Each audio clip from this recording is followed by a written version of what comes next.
my thumb hurts, but other than that, everything's fine. And that's the recap. Yeah. Well, that's the recap of the last few minutes. That counts, right? Sure. Okay. So, last session, we started off by going out in front of the crowd to give our speeches. Chorus went first, and she was very practical and informative. She spoke about growing up there and her family. And then it was me, and I was less personal and detailed about myself. And I spoke about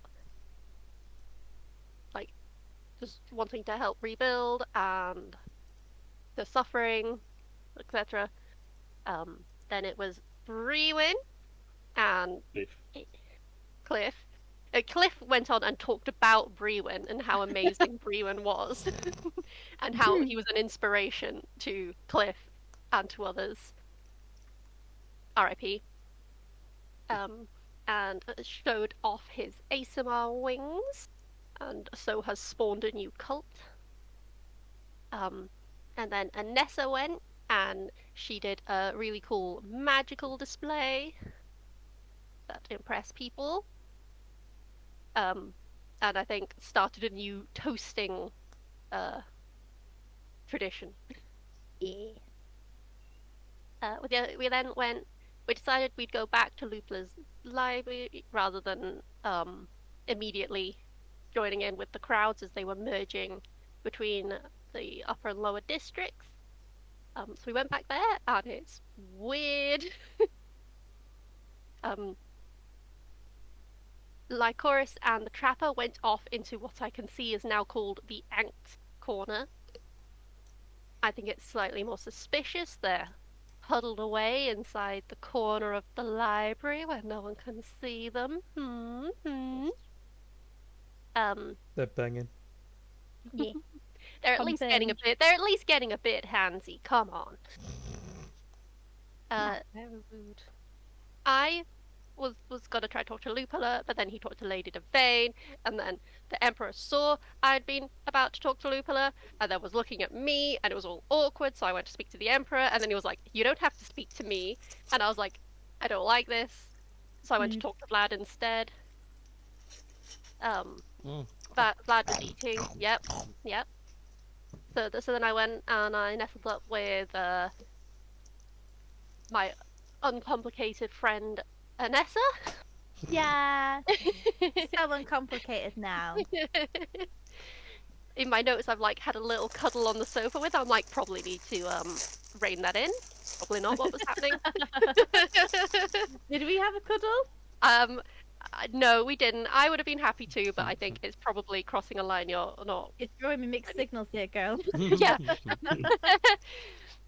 You wanted to get me to part of me. Were you going to wingman me with a fucking Emperor? Now you're like, no, we cuddled on the sofa. Why can't it be both? All I'm asking. I mean, some people might be okay with that. So yeah, we had a chat and we talked about Jonathan and that we need to go see him again. And then you were trying to wingman me with Lupula, and I was going to wingman you with the Emperor. And I did the whole bumping you into him. And we went over and ate the cheese butter. Yes. Chutter. Yeah. The chutter, that was it. And I had a little bit of a mental argument because you keep trying to tell me to talk to him, but he's in a conversation and that's not polite. So this is all in our heads. But Lupula can hear in our heads, so we can hear us arguing. Oh God. Then Cliff had another completely uncomplicated, non-confusing chat with Lady Devane. She seemed a little bit saucy, but then turned him down when he kind of reciprocated a bit. She's unimpressed with the food and drink here. So, she seemed keen and has then kind of, gone, oh no, absolutely not. And has left. But before she left, she saw her daughter in the snuggle corner. Cheeky. Angst corner. Sorry, angst. Absolutely angsty, not sexy. The not sexy corner. Hmm. And that is pretty much where we left off, I think. Our plan was to go back to Orleans and get together with our friends. Mhm. But that has not yet occurred. Mm. Oh, also, the mean lady's in the corner. No one's spoken to her, and she's not spoken to anyone. Yes. For she is too good for everything going on in the room. She's only here for the sake of a meal. Hello, What Beth. taking back to Dracula? One thing. That's what. Yeah, that's what I came back to. Dracula laughs. Two fangs. Two fangs to bite you with. If we ever played the Curse of Strahd module, this is how I'll do it. A one. A one. Why did it sound like a certain walker? Yeah, that's what I was about to say. That's Doesn't kidding sound like anymore. Dracula anymore. This is how it will sound. If you can tell the difference, good for you. So that basically. Enjoy your Rico dice. Got it? Give it. If no one's got I it, have it if anyone needs it. if everyone has it, you have until end of session to use it. Otherwise, ha ha ha ha ha. Okay. We are still in the room. Angsty corner is having an angsty moment. Everyone else is kind of flittering around, and yeah, the room continues as was. Emperor with Lupula, they finish their conversation. Empress stands up. Angsty sexy corner. The Empress stands up, puts a hand gently on Lupula's shoulder. He returns the same. The Emperor then looks over toward you two. Looks back at Lupula. I have had a nice time. Thank you, Lupula. And don't forget to come by the estate later on in the week. There's a few things we need to discuss to push forward. The loosening of the collars. And of course, it being you who I seek for magical advice, that would greatly push things forward. And if you wouldn't mind alerting your sister on the matter as well, as she wasn't too keen on coming here, it would be good to get a moment with her too.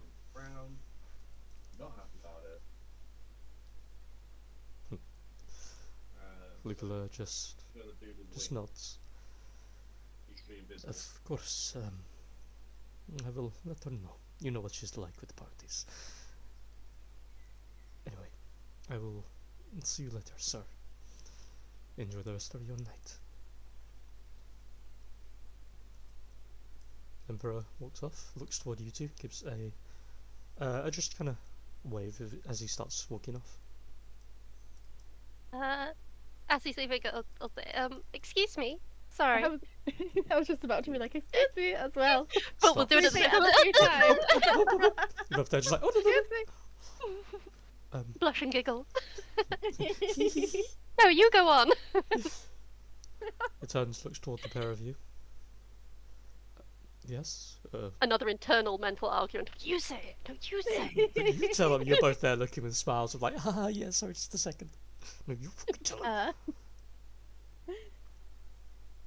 I will step forward. Forgive me if this isn't proper, but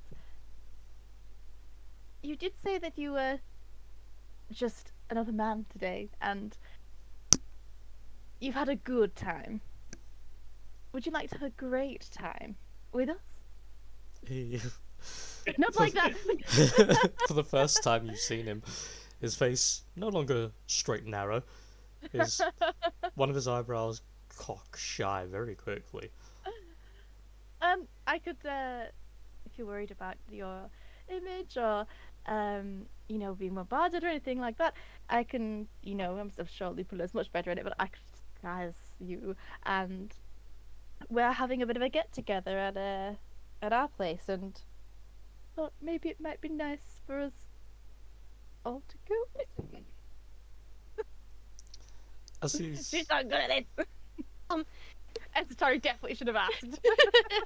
as you're asking, he's as always. He always looks straight in the face of whoever's talking.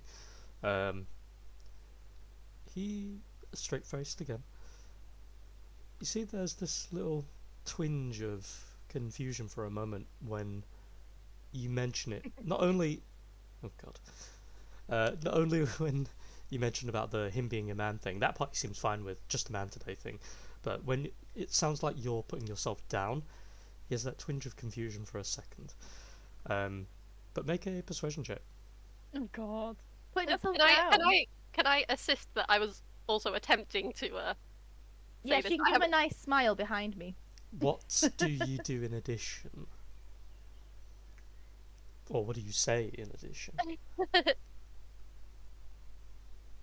So I can't promise it will be up to the standards of the parties you normally attend, but We have a bar. we can all have a good time Ah, you're so good and at I'll this. smile. They get advantage now. Yeah. What was it? Persuasion. Mm. I'm quite good at persuasion. Yeah, you are. Yeah. Ooh. He looks between you as you speak, and then back at you when she's finished. I try and mimic Esatari's sweet smile, but it probably just looks a bit weird and uncomfortable. There's just this one little muscle in your cheek that's not been used in a while, and it just kind of stings a little. So you kind of do that face of like you're eating something sour slightly on that side, and it's like. She does smile a lot, just not in a sweet way. Why not? After all, it would be good to get to know each of you in a more intimate setting. I do believe that, as grand as Lupilla's astrolabe is, it isn't particularly a place for one to rest, for one to enjoy oneself. And as for my usual settings, believe it or not, I do not get occasions to enjoy myself. So, thank you for the invitation. You're most welcome. And she just does an internal squee just direct to Esatari. My god, it works. I'd feel very well done. Like a mental pat on the back. Also, you seemed to speak in a tone that would suggest your opinion or your wants are somewhat lesser. Not only are you a hero of my and our fair city, but you are an Aranea. Your word carries weight around here. Your species is highly beloved by mine. Just as a general note.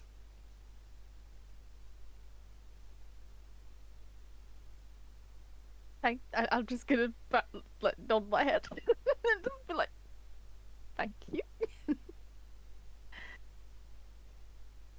I'm not quite used to this just yet. But being given the company that I'm now surrounded by, and I'll nod over towards the naughty corner. I'm trying to catch up. You are doing perfectly fine. You have quite excellent counsel after all. Looks over toward Esatari immediately. She just doesn't, kind of puts one finger on her cheek and tilts her head. Is like, whatever could he Nah. mean? The tongue blem. It's like,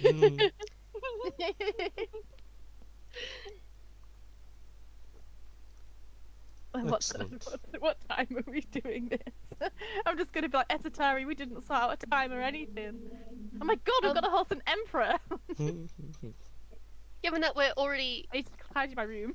a few shots deep and on the wine, but we started this first thing in the morning and just had breakfast. Roughly what time are we currently at, Lee?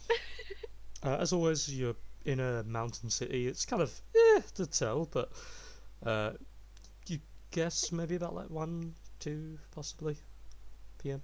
It's Day normal. drinking. It's happy hour and it's all the time kind of thing. Happy hour somewhere. Well, are we continuing the party from now, or are we going to go elsewhere and get it ready and then We can come probably round? need a couple of hours to, get a hold of everyone else and Okay. tidy up. Well, the soiree is at about 7 past noon. I don't know how we sell time here. How do we sell time here? He looks at you, raises an eyebrow a little bit. I would have said the actual place, please.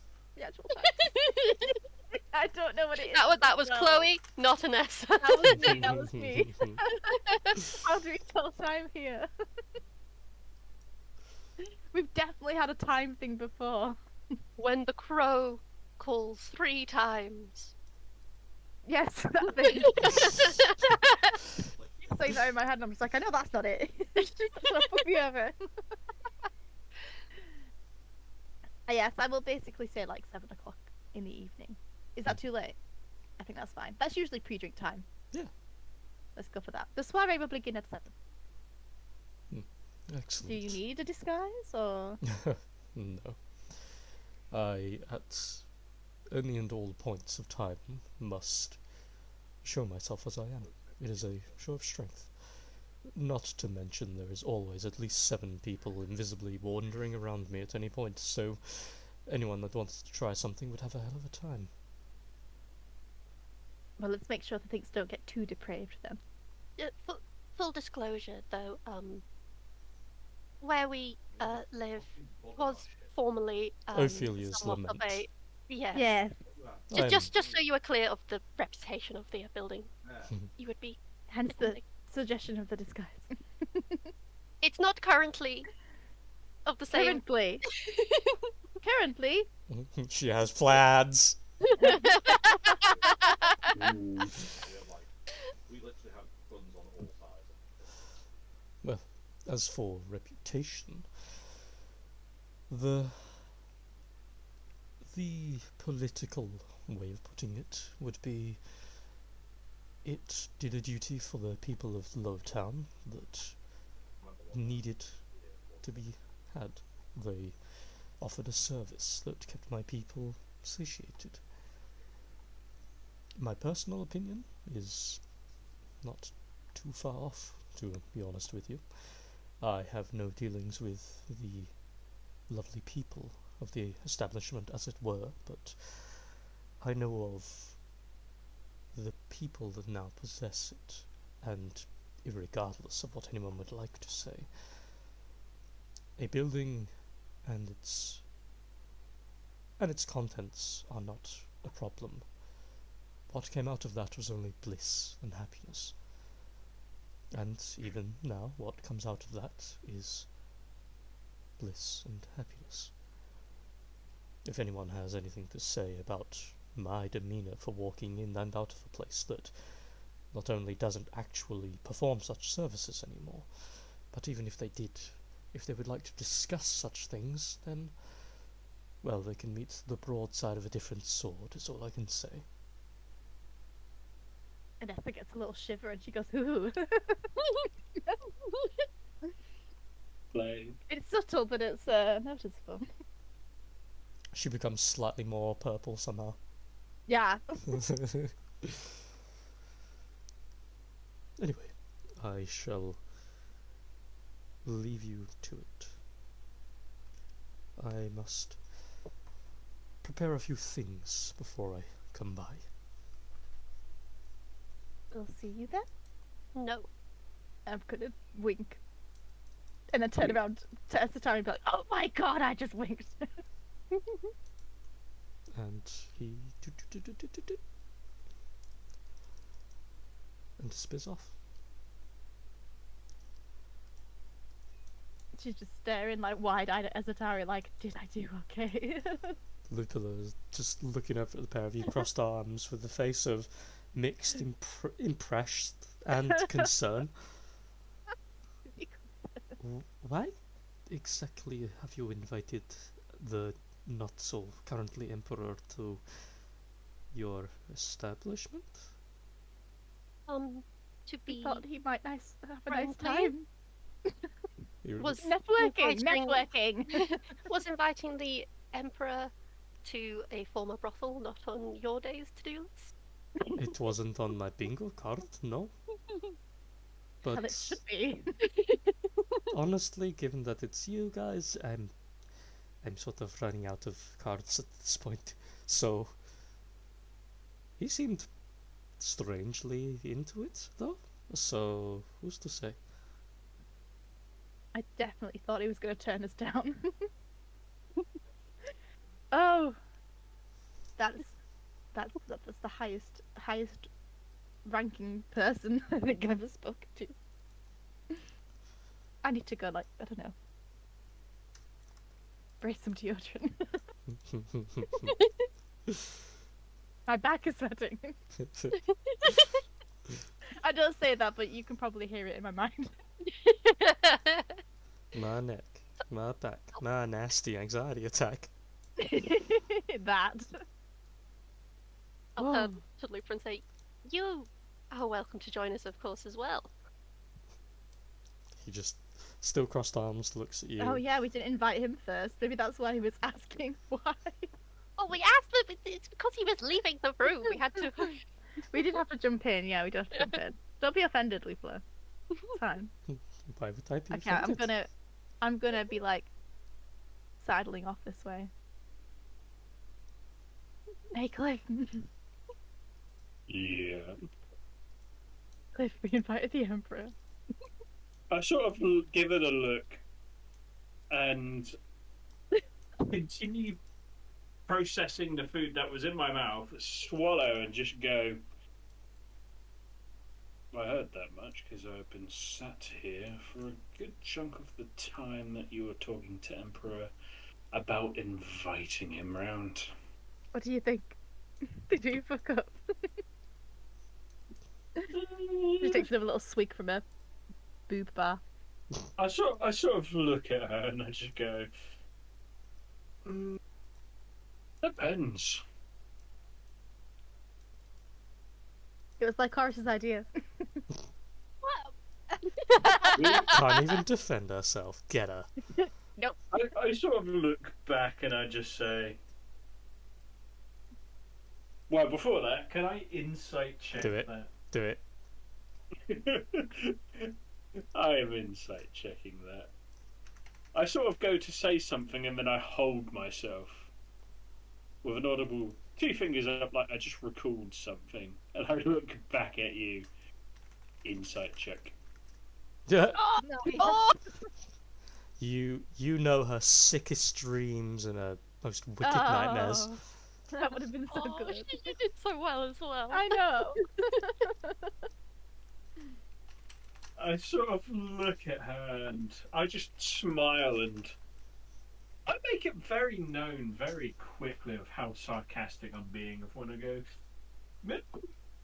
I'm pretty sure Lycoris orchestrated the entirety of this get together with the Emperor whilst being in the corner of the very room talking to Mr. Loss and hopefully not really well.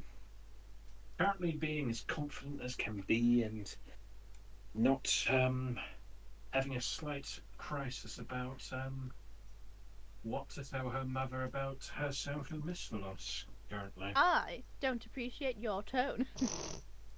Well, I don't appreciate you lying to me, considering how long we've been in a group together. Not been that long, Cliff. I sort of like give her that slight squinty-eyed and just say, I'm glad you actually remembered to call me Cliff this time. I always remember. Mhm. Yeah. See, technically, annoyingly, canonically, she cannot not call you Cliff because she has a passive ability where she can't forget things like that. But every now and again, I feel like she goes like, "Oh, brewing," and it's actually just her doing it on purpose. Yeah. But anywho, I just sort of look at her and I just smile a bit. I give her a bit of a glum smile and I just say, but yeah, as I was saying, considering you were the one who invited the Emperor, great. It probably has great social standings considering of how he took to the idea, but you're forgetting a couple of implications. Firstly, are we stocked enough? Yes. You know, bar-wise. Yes. And secondly, you do realise you're probably going to need to give your brother a little pep talk. Oh God. You forgot about Vlad, didn't you? He's over there eating his stuff. I'll just set a buffet out at home. I just sort of looked. I went. I mean, the fact that yeah, preparing all of this and then knowing how you are with Vlad. Look, so at least you're giving yourself enough time to give him somewhat a formal coaching of things not to say and not to ask. He will not be allowed to speak to him. I'm just going to set a buffet up in the corner, and him and Ravi will just sit there. All across the night, Plan. you two are like, everyone's constantly on the lookout for where specifically Vlad is, and then he goes out your sight for 1 minute, and then you just see he's next to the Emperor. It's like, so what do you do with your toothpicks? Do you put them in between your teeth, or do you sometimes jab the gums? I sometimes jab the gums, and then everyone's just like, no! Poof! I just leap towards him. Get away! Ugh. Worse, just send him to bed. Oh, I can't do that to him. I've At only just 7 started treating him PM. like an adult. Oh goodness, would you look at the time? Vlad, it's time for bed. Bye, darling. But yeah, pretty much this one just sat back with the plate on his lap and just sort of like looking like, So yeah, by the looks of it, you've Scary woman. prepared us for a good evening. This will be Yes. interesting. Get ready to entertain an emperor. Oh my God, what have we done? I want to believe that Anessa did scream "scary woman" as she went past. Like full In my head, you heard it. You heard it. pointing and everything, like, ah! and then immediately went back into conversation. So anyway, yeah, about this. Ella whispered it to Cliff. Scary woman. So, you seem to be the eyes and ears of the room. What have they been talking about? And I'm like gesturing behind to the naughty corner. You sort of, are you asking me? Yep. I sort of like give you a sort of a furrowed brow as you say the eyes and the ears of the room. I'm waggling my eyebrows. I just look at you and I say, and what makes you think I've been the eyes and the ears of this room? Oh, you overheard my conversation with the Emperor, By coincidence. and you knew Because, exactly where Lycaris was. And you knew what she was talking about, to an extent. To this extent, I'll tell you two things. Firstly, do you see that over there? I point The to the food. table where the food is. Yes. Not the chutter. I sort of look down at my lap and I just say, I have a plate of it. When you go around the table, you so happen to look what's around it, and there's two people in the corner. I know one of them to be Lycoris and one of them to be Mistolos. And yeah, I kind of decided this seat I was going to continue to stay sitting in it because previously I had a rather... I'd be lying if I said it was a rather comfy conversation with her mother. A friendly conversation. Let's stay Quotation with marks around friendly. let's stay with the word comfortable. Because friendly is way too up there.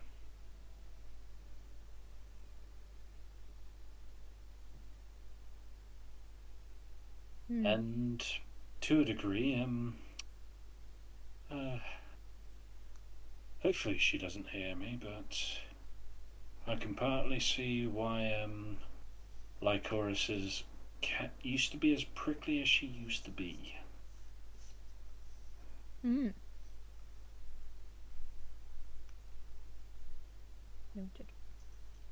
By the way, don't talk to her about her favourite drinks, because she might think you're flirting with her. I'm definitely going to ask her about her favourite drinks. I Should have sort- invited her. I sort of give her a look and just say, is it really fair to invite her for Lycoris' sake?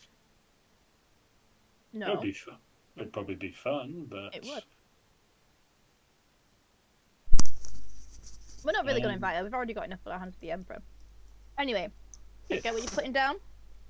I'm gonna go circle around this table, and then I'm gonna give him like finger guns, and then go over here and like circle around the table and just pretend and just like have a little glance over there. I sort of look at her Fully just give her the nod misunderstanding that that's what he was telling me to do. before going back to the food on my plate. So, Lycoris, Making sure you're all good. of course, Mr. Loss won't particularly say much unless you generally want to engage in conversation. But while he's over there and you're all kind of moving away from the general public, so to speak, he every now and again will come back over with some food and kind of like generally offer it. But yeah, otherwise he just remains quiet. But at a certain point, while he's sat down against one of the shelves, turns to you and says, "You know they're talking about us again, right?" I guessed as much. You'd think after so long that you'd get used to it. Still very annoying though, isn't it? It's what they do. Not much to be done about it. Anyway, what do you think about the whole ceremony and all of this?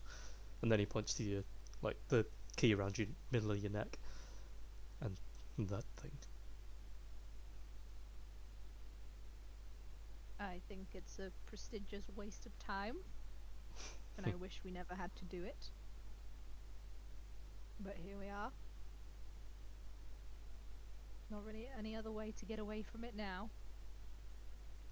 There's a like half grin on his face when you call it a waste of time. Well, I suppose it carries its benefits, but we'll have to be more on the lookout now. More than likely we'll get a message soon from the underground. They'll wanna speak with one of the heroes about their past. They'll want to capitalize on it. Exactly. Especially since you're going to be going to Janasta as a competitor. Well, I'm not competing, so I'm sure that will raise enough questions as it is. I don't need Any more? Yeah, you never know. We can send Angelina in my place, and then when we come back, everyone else can just believe Angelina's the hero. Save me a load of effort. I doubt she'll be able to stand the power of the Genesis, if I'm being honest. Much less fight. She's still fresh blood in that department.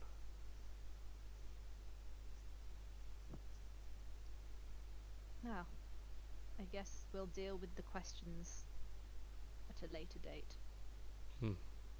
It won't go unnoticed that one of the heroes is not fighting.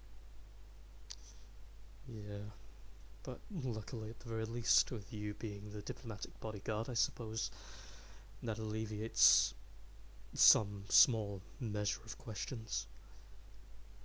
Yeah, makes me look forward to my future as a permanent diplomatic bodyguard. How did you think I felt when I had to do with your mother's rentings?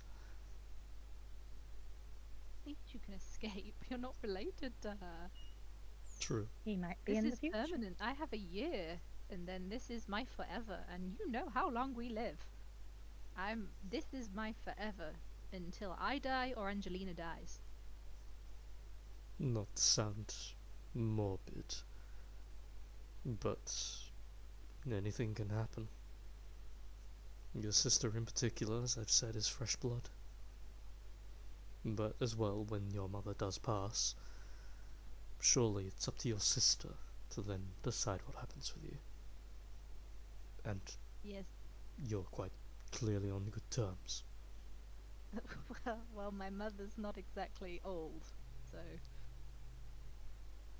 True. still at least another 200, 300 years of servitude to look forward to. He kind of looks down at the plate, picks up a little piece of like this kind of meat and just takes a little bite of it. He kind of drops the conversation there. I'll give him a pat on the arm, and cheerfully say, "Well, you never know. We might all die in battle." Make an insight check, by the way. Oh no. These are hit and miss for me. Sometimes I get like a nat 20 and sometimes I get like a 3. Please be nice to me, game.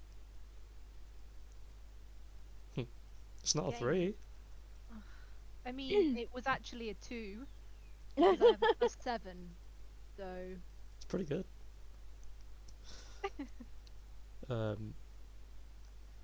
Yeah, he seems contemplative and just looks at you and, well, I suppose there is that, though let's try and avoid that for a while, shall we? There'll be enough fights in our future. Have you spoken with your other friend in a while? The one from Janasta? Fauga, Yeah, that one. we share letters, but speaking, no. Well, since we're going to be going there soon enough, maybe send him a message, see what's happening. And I mean, it's a bit too late for it now, and I think the complications would be too much, but he was technically a hero too. I was thinking that.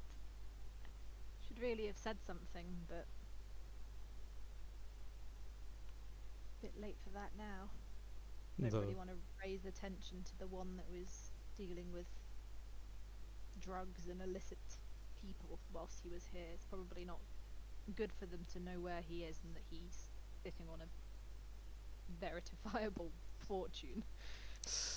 yeah, his name has come up once or twice in some of the reports I've seen in my time off. Not of course, in any positive light, but at the same time, it's not routine stuff either.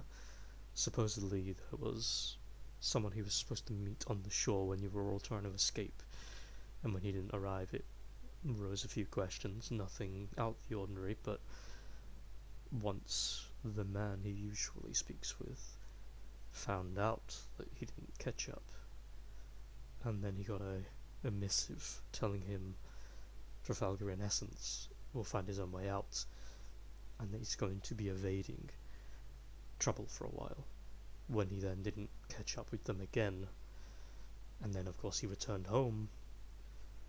People are searching for answers, because as you know, in an organisation like ours, if you evade for too long and you don't give them something to bite on, it'll come biting. And he seems like he's left a trail. Especially with his little soap dealings that technically, once he stopped partaking and stopped dealing, left sort of a bad taste.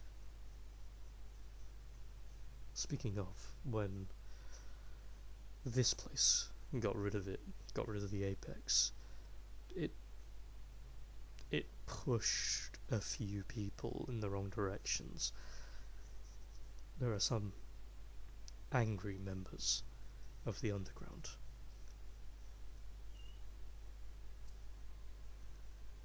When you reach Janasta again, if you get the chance, just warn him. I'll include it in my next letter.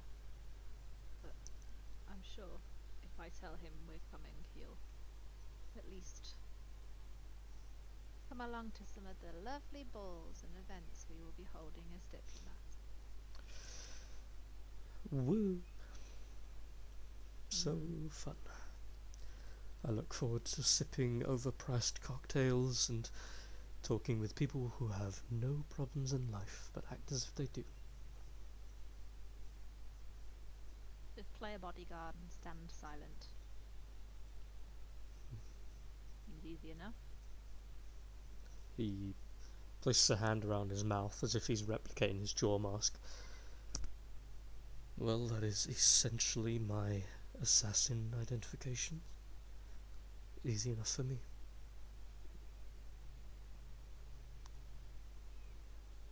I'm assuming I'm gonna hear Inessa when she walks over to that table with her beautiful nat 1.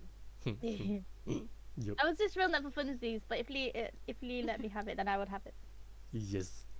You just Okay. a plate just smashes on the ground, and you like tilt your head back between some of the shelves, and you see Anessa there, who's like looking down at the plate with that kind of like face of like shit. I feel like we're being chaperoned.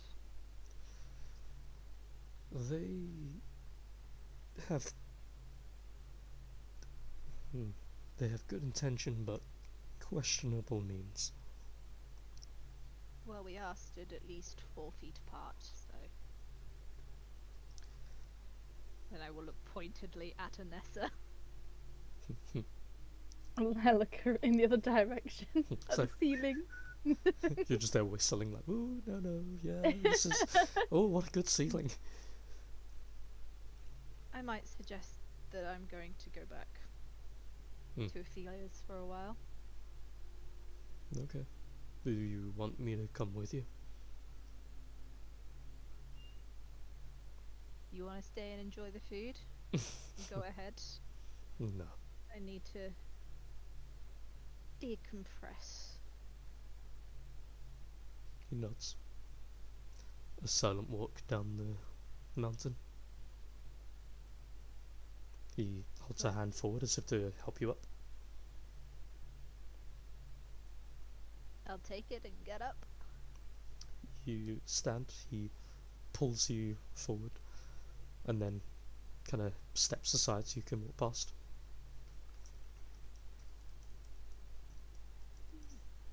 And then Look towards follows. I'll look towards Ethatari and just like nod my head towards the door to signal like I'm off. I have no idea if any of the plans that are going on, so I'm just gonna start leaving. So you guys are gonna have to deal with the hosting, I think. Because I don't know about it. Don't you need the magic circle to get back? Nope. No. It's quicker because going through the main Yeah, door will lead directly outside of the Astrolaban room, which is near the top of the mountain. But no, I thought we were trying to avoid the crowds. So I'm gonna put my hood up, and I've still got that cloak of intimidation from Trafalgar, so I'm gonna put that on, and it like fully covers my face. mm, mm. And try to walk down the mountain by the climate. try and vibe with the dark corners and not be seen by people. 2 assassins avoiding the crowd. At least I'm not identifiable anymore because I got rid of my bone mask and my old armor. So And also, we were talking last session about meeting up with the others, so you do know something's happening. true, but I don't know the Emperor's coming, so No. I feel no pressure to go home and prepare because it's No. people we know, so it's not. Yeah. It gonna was be your weird. It's an idea. intimate affair. It was Rachel's idea, not like Doris's As idea. far as Cliff I is get concerned, it was scot your free. idea. I've got a certain nat 20 that says I've As Nah. far as I'm concerned, that Cliff is concerned, it was your idea. Meanwhile, God above the mountain, is looking down at you all like, oh, these fucking idiots. Can Esatari like tell her? Or maybe I'll run over. I might run over. I suppose I would, with my natural perception, notice her leaving. Oh, yes. I've been watching them like a hawk, so. I just imagine, like, as they get up and start moving toward the door, and Nessa's like, oh, shit. You look over toward Asatara, you're just, like, beaming at her, like, mind link with me, mind link. Yeah. I suppose I notice. I didn't What is it? tell Lycoris about the Emperor coming, and I think she might need to know. I'll just call out in Lycoris's head. Oh, just so you know, we invited the Emperor to our little gathering later. As She's she's gonna be about so to mad open at the us. door, you say you invite the Emperor, she's just Yeah. there, head slow turn with the cloak Yeah. on. My hand freezes on the door handle, and I turn around, and I'm just looking at them like, what the fuck? He's just a man. I told him not to expect too much. Don't worry about it. This better not I'm bring any gonna- other people to the house. I'm gonna I give a swear double to thumbs God, up. if I turn up and my mother is there, I'm locking myself in my room. How very mature of you. What about Lupula? I have had enough of people today. I embarrassed myself on a stage in front of the whole town. I don't need to embarrass myself in front of my mother in the comfort of my own home. At least she thinks it's comfortable. I praise. Yeah. I'm still walking. Yeah. I'm gonna leave. At this time, she storms out like an angsty teenager, slamming the door. No, I won't storm out. It's like the sigh of like resignation that okay. What Ugh. what Well, now I'm emotions gonna has walk- the trapper just felt occurring? Nothing he isn't used to. And it was just in it was just in her head. So for him, she's just walking, and then suddenly, It's just sudden, this It's pure massive, annoyance. yes, this wave of like a tinge of confusion, a tinge of anger, a tinge of just a hit of depression. Just a hit. Okay. I'll turn to the trapper and say, "It appears we have guests, so we should walk home slowly." He rolls his eyes. Tell me about it on the way back. Let's go. And then we start walking. True to form, slowly. With intention. As being you as leave. evasive and annoying as possible.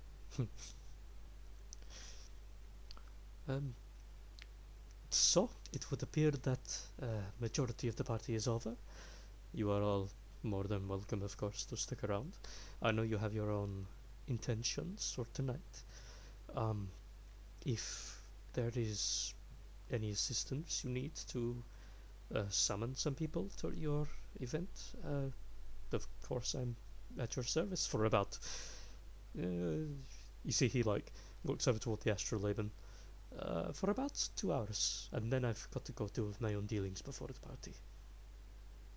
You will be joining after you're done. And of course, I wouldn't miss it. I'll just call over to Anessa. Do you think we need assistance? Assistance? Even if it's just if you need party guests that can't make it as easily, I can sort of ferry them around if you need, if they are within a teleportating circle. Oh, sure. Well, we have to find them first. What guests? Who else are we inviting? Who's made it on the guest list? I I just don't know. The Emperor, that's all we invited. We can't just have the No. Emperor, that's so awkward. No, We've it's- got the Emperor. we were gonna get Freed, my uncle, your Yeah. your boys. Henrielle and Keir. Yeah, Don't Yeah, forget, it's a whole you get have a together. whole ship of crew. yeah. Oh True. yeah, we should invite True. them. Oh, your gardener. Oh, that could be awkward. Gardener. It's Right, fine. get back one sec. One. Ilsimo, let's get all the boys up kiss. Yeah. That's This is going to be the actual making of the harem. And some of whatever named people we know from the refugees that are still there. I believe the dwarf left, but You got to invite your uncle. The dwarf died. oh, I thought Freed it Is was. there anyone we really shouldn't invite since the Emperor Bastardo is there? died. No, she's talking about the one with the dog. Oh, the blink dog's gone. Damn. Oh. You got to invite your uncle's girlfriend. Yeah, and her brother, the mushroom boy, if he wants to come. Mushroom boy. Yeah, a friend for Vlad. Yeah. Um, Oh, he made that cute little girlfriend at the ball, but I think they just agreed that there was too much difference between them. and she's still in Janasta. Yeah, I was gonna say Oh, yeah. we're not Different Teleport her continent. in. import a girl for your. That's in Port Trafalgar as well. I mean, to be fair, he makes more sense. But Let's do it. No, Vlad's friend. hey, little But girl, happy we're having a people. party. Do you want to come? He's on a That different sounds so continent. dodgy. Exactly, that's the problem. It's in a different continent. This is Your not parents can come kidnapping. too. Are there more named people that we can think of? I was just thinking about friends. Just anyone with a name. Yes. How far are we going? Are we going to invite the people from up north? Oh, I figured it would just be the people nearby, but I suppose if we're importing people, you could get Talos. Oh, what about Katrina and Urid? The barkeeper and his wife. Yeah, they can come. Oh, it's not his wife, she just worked there, but might be his wife now, we don't know what's happened.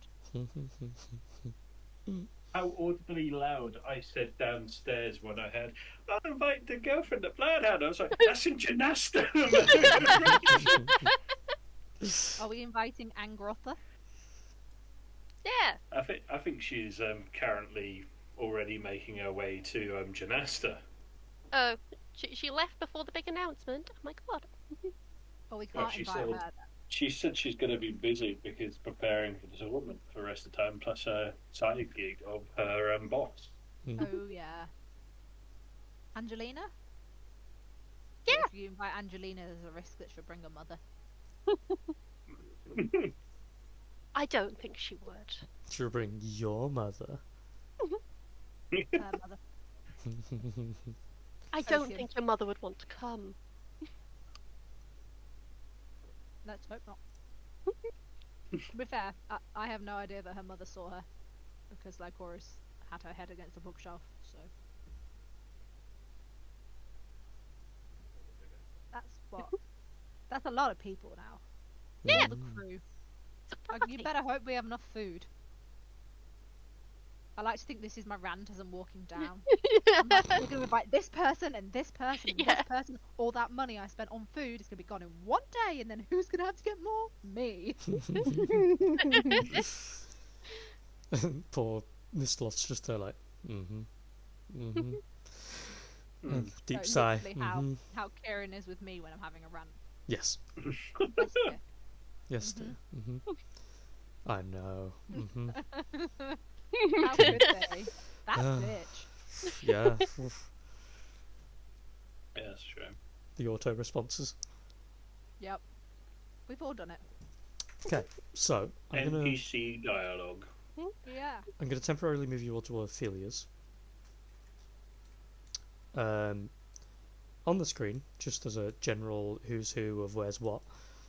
At the minute, the people guaranteed to come along are Lupula and the Emperor, of course.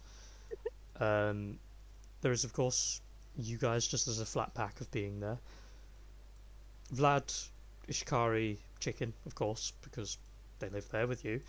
You guys are there. You have the options of good old them lot, Iltmarfried, yada yada. You have the option of your crew, if you can get a hold of them.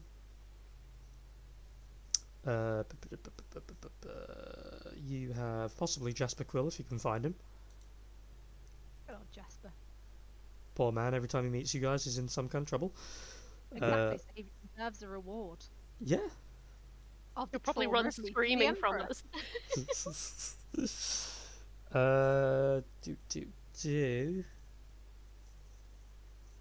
uh, ship. So you got Locke, Federath.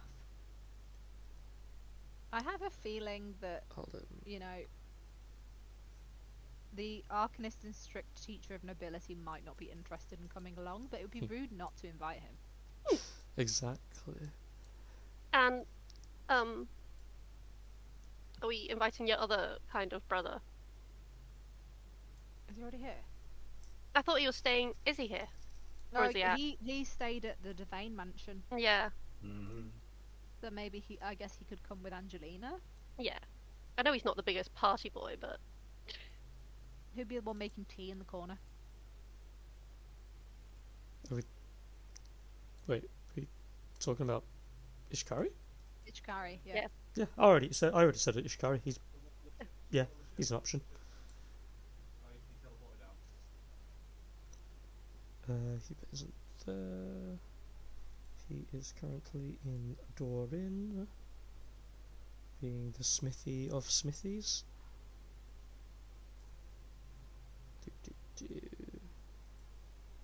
That's This is the busiest we've been in so long. Ophelia's Lament reopening. Okay, so those are pretty much all the options that are within Gestad, sorry.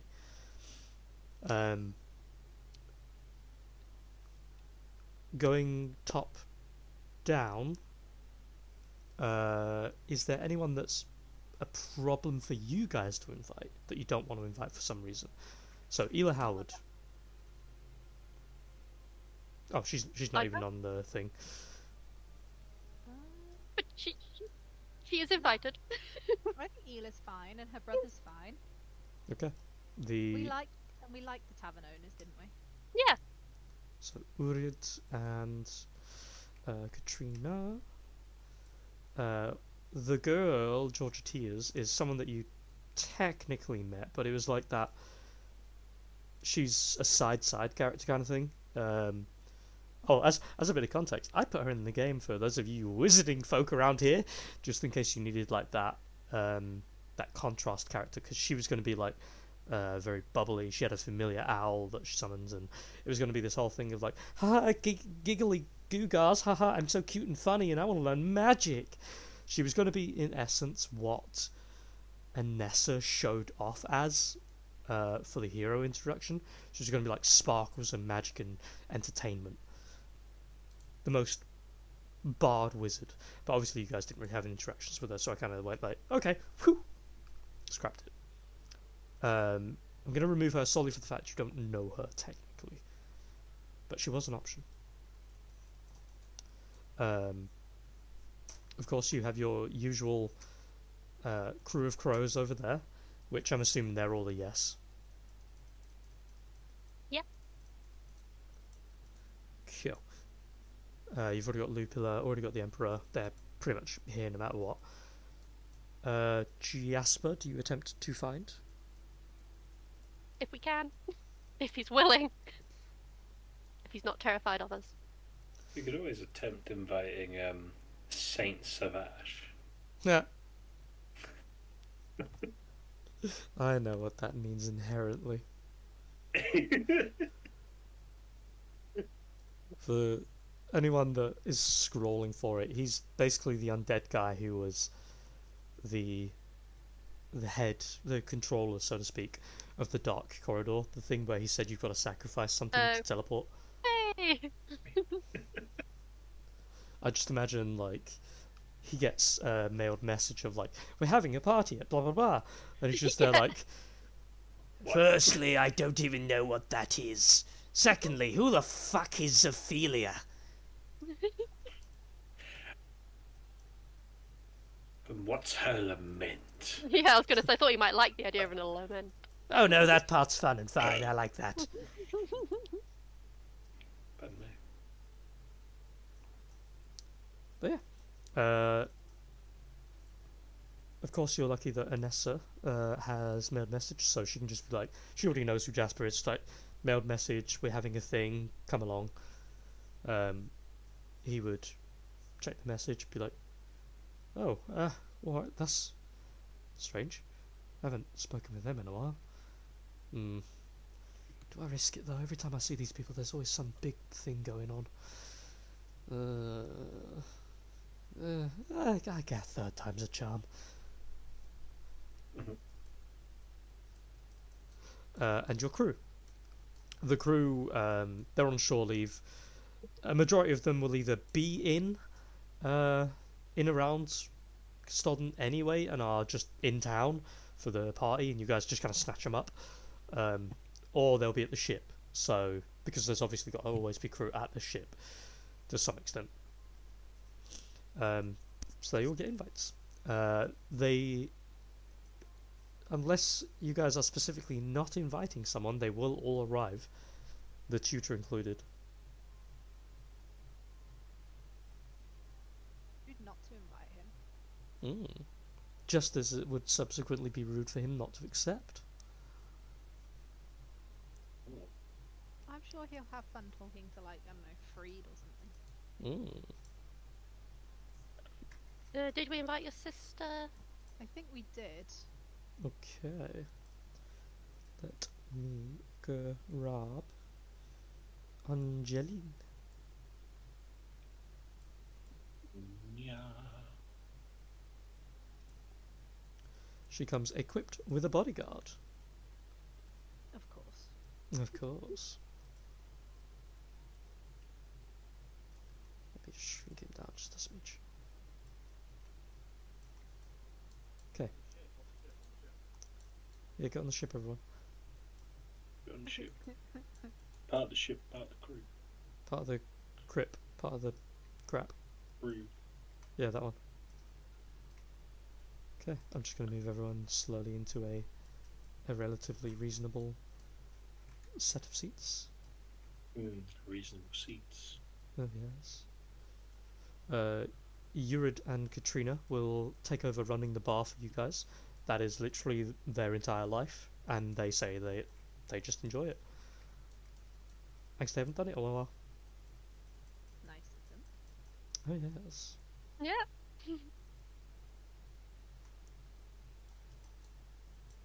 Okay.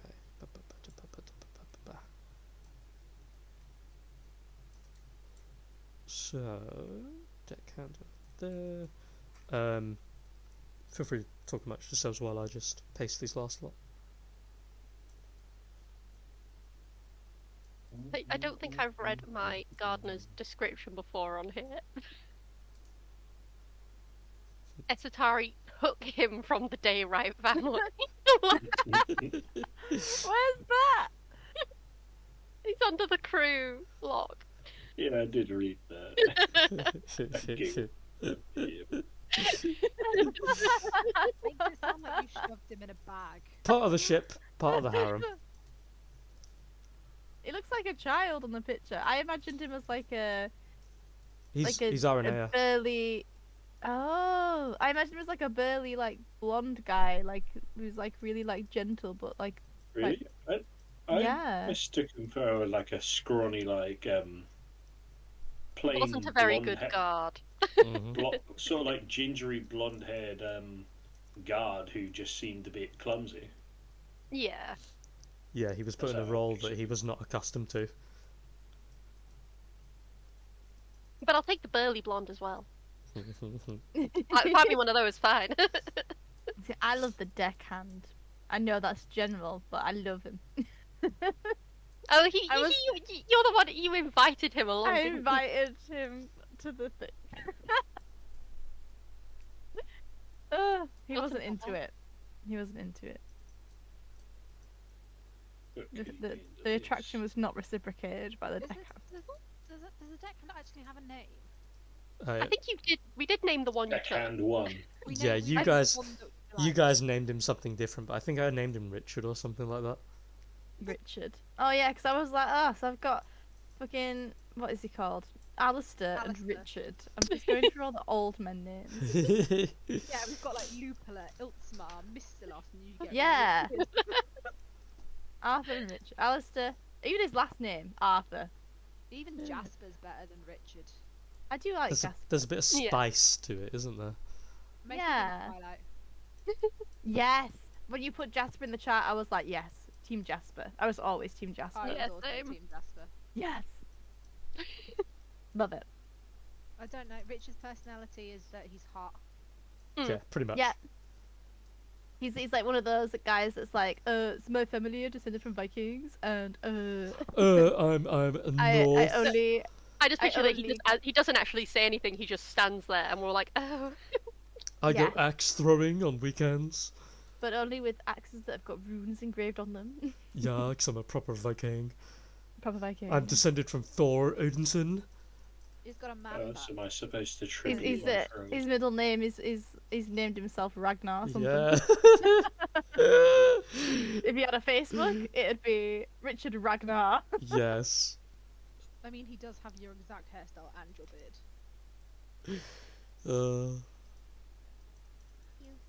Or Richard Odin's son.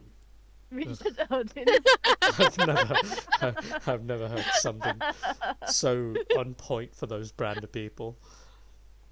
I love it. So that's your guest list, everybody. Is there anyone else?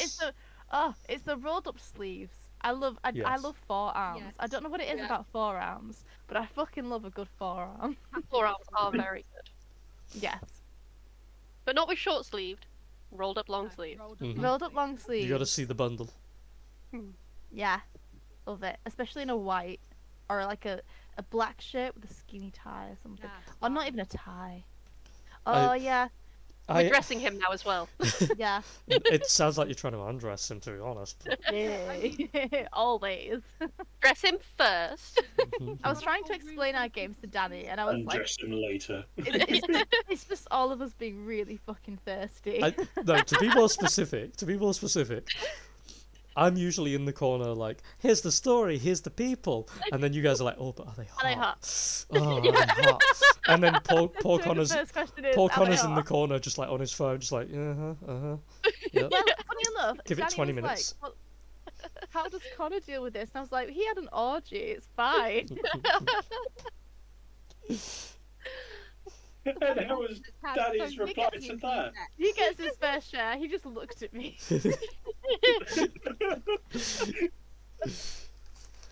Like, this isn't the kind of D&D sessions that, because you know when when I first moved in, we just had the bedroom, so he would be in the same room as me when we did our D&D sessions. He was like, this is not what it used to be like. I'm like, no, this is what you get when it's three girls. Three Yeah. girls. These And it's- particular three girls. Three girls who like K-pop. Yeah. Oh, not K-pop. K-dramas. Sorry. K-drama. Yeah. Well, K-pop too, but yeah. But to be It- fair, it is a K-drama. K-drama's never lewd.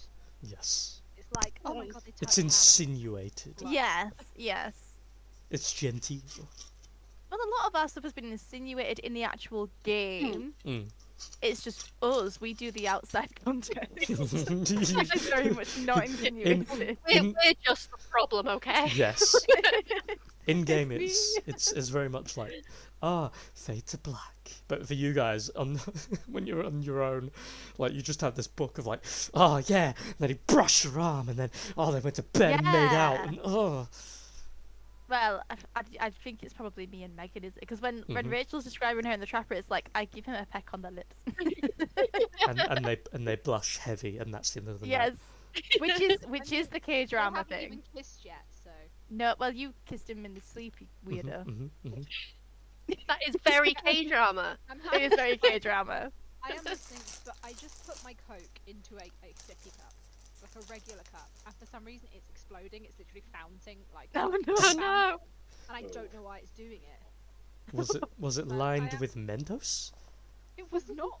It was washed with water. Rachel, Yeah. I'll tell you something that happened to me a couple of weeks ago. Because you have sort of like gamer subs and sort of like sneak and do. stuff every so often. So do you, Chloe. Yeah. Megan, do you? Yeah, I got Megan gamers has up. many. I'm the only one. Okay. Lee? Anyways, I brought a bottle of water back from the gym. Well, I say a couple of weeks ago. This is probably about 3 months ago or so now. What I thought was normal flavoured water. Put it in me cup to mix with me snake. I found out mere seconds later it wasn't flavoured plain water. Was it sparkling? It was sparkling. Oh dear. And then Do you you shook know- it all up. No, I didn't even need to shake it because I can tell you right here and right now the chemical reaction of what happens when you mix sneak with sparkling water. You've seen what Coke and Mentos are like, exactly the same. My entire bottle just foamed out and just started dripping. I had to push myself away from my computer like, holy shit! I'm on fire. I'm becoming Well, bubbles. I put Coke in my G Fuel cup, and because I was like, I was going to work, but it was a staff meeting day, and I was like, I'm gonna put some Coke in this just so I can get through my staff meeting with a fizzy drink. And I was walking into school, and it just Oh no. Of like course. popped off it, and it made this noise. They were like, "What's that?" I was like, "Oh, it's just my cup." It's my cola. Yeah, it makes the lid just shoot off when you pop it, don't it? You slightly Yeah, but it did it by break it itself. open, it just pops. I literally shit. had it in my bag, like I've got a little cup holder thing in my bag, and it was like, "Pop." Sorry, guys. Yeah, I've got a sneak cup which I've put I think Coke in once, and I lightly peeled, and it just popped and hit the inside of my hand. I'm like, what the fuck? Yeah. Man, carbonated drinks just make the lids pop. Okay, I'm If gonna they sneak don't like it. into the middle of this conversation. Yeah. Game. Let's play. Yeah, I Yeah. took it off track with that. I apologise. No, that's good. Covered in We- fucking Coke there. we always have sidetracks. We really It do. is our norm. What time does everyone arrive? 7 Seven. o'clock. I told we the already- Emperor. Are we already back by the time they arrive? Or Oh yeah. Yeah, it was only one when you left. did you all sort out the food? I was do gonna have say, to go back to yes. Panicking about food. So No, we left that to you. timeline of events. You and Mr. Lost get back. Your shelves are fairly stocked. Like unless everyone is drinking at least a bottle each, and even then you should have enough for the night. With what I'd say, just for the sake of timey-wimey nonsense, you generally would know the kind of people you'd be inviting and how many people. So you kind of just do a head count of like 1, 2, 3, 4, 5, you easily have enough for the night. If people go ramshackle crazy and drink 2 bottles each, then you're gonna have problems. But you've got enough drink. Food-wise, like, someone's gonna start preparing it is the only problem. Unless you're gonna give them like cured meats and simple foods, which in case Yeah, let's do some charcuterie boards. you can just plop out onto the tables ready for people. You more than likely will get thin on foods, and you will have to do a shop tomorrow. But once that stops you from having a reason to cry about it. I was gonna say, can we ask Tempest to come a bit early and help out? Yes. I'm happy to help cook as well. Oh We'll do what we yes. did last time and just be attempting to be helpful in the kitchen, but it just means I'm moving stuff around helpfully. Okay. So do objects. Doop. Have a proper kitchen though, so you can have proper food. So Tempest for the most part will use the upper floor for the time being for preparing like simple stuff anyway, like again meats, charcuterie boards, etc. Gets to work very very quickly. Does not like to waste time with it all. Once he starts, a lot of the other shipmates arrive with him. They're all roughly in the same district together, just sharing a set of rooms together. So you have a handful of the ship crew with you. The others arrive around about 7, half 7, with Locke in tow. As they arrive, some of them also join in preparing some bits, preparing some tables and the like. The Alden gang, the brain. I was about to say Klein. Fucking hell. So, Kier and Riel. Oh, that'd be a cute nickname for the pair of them. Klein. Kier and Riel, Freed, Jasper, so on and so forth. They all get off of work and or are already in town and come together as well as a group. Iltsamar arrives at 6:50 because he is a man of being astute and early. He offers services to help move some bits and pieces around if you need it. Very quickly, people start like just streaming in the same half an hour to like 40 minutes. Angelina arrives like 40 minutes late. The Emperor arrives dot on 7. Lupula in tow with him, of course, acting as a ferryman to deliver him. The 4 Genasi, I can't remember for the life of me what they're technically called, but essentially like merchants, traders, etc. They're kind of like underground Illuminati members, basically. They talk to you, you tell them what you want, they say, okay, this is the price, they get it, no questions asked. They arrive as per habit, they just appear. And Angelina and Ishikari appear at the same time, of course. And once everybody has gotten in, the ship crew, etc. as well, the party is pretty much in full swing already. As Lupula enters, he snaps fingers. The instruments in the room start to play themselves. The piano plays a sort of entrance music of a gentle, slight melancholic song that slowly turns itself into a more action-oriented with multiple taps of the keys. As everyone's attention is drawn towards the doors, he and the Emperor arrive. The Emperor does a light bow with a intentional smile. Walks in. A semi-transparent entity, a 2 mage hand and a floating torso, a spiritual floating torso, moves with a tray and holds out a pair of glasses for Lupula and the Emperor. And you in particular, Anessa, as you're seeing it, you're just like, Firstly, when the fuck did that get here?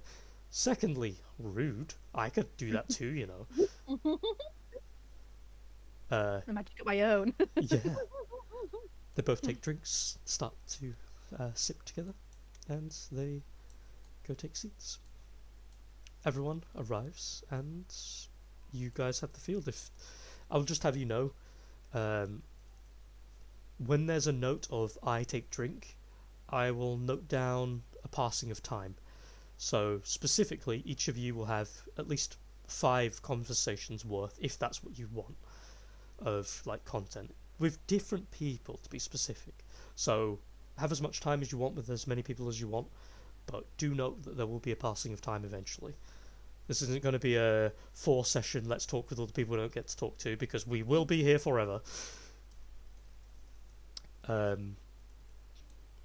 yeah, other people will mingle with other people, and you will have a chance to talk with people in combinations you didn't expect. But all in all, welcome to your little soiree. What does everyone want today? Aww. I get vodka.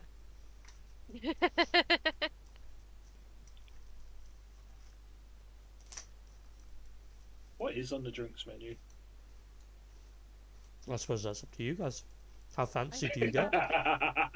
We had wine, beer, and vodka, didn't we? Hmm. If I remember correctly. Did we get brandy? Did we get rum?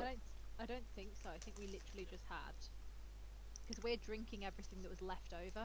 Mm-hmm. So it's a load of wine, beer, and then really high quality vodka that was hidden. Fair enough, yeah. The vodka was hidden in that trap thing. Yeah. The super expensive stuff.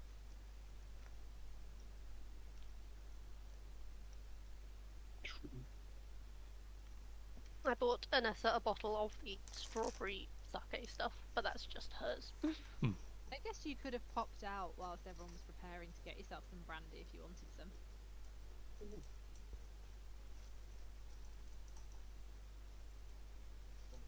Yeah, I suppose I'll be alright with like what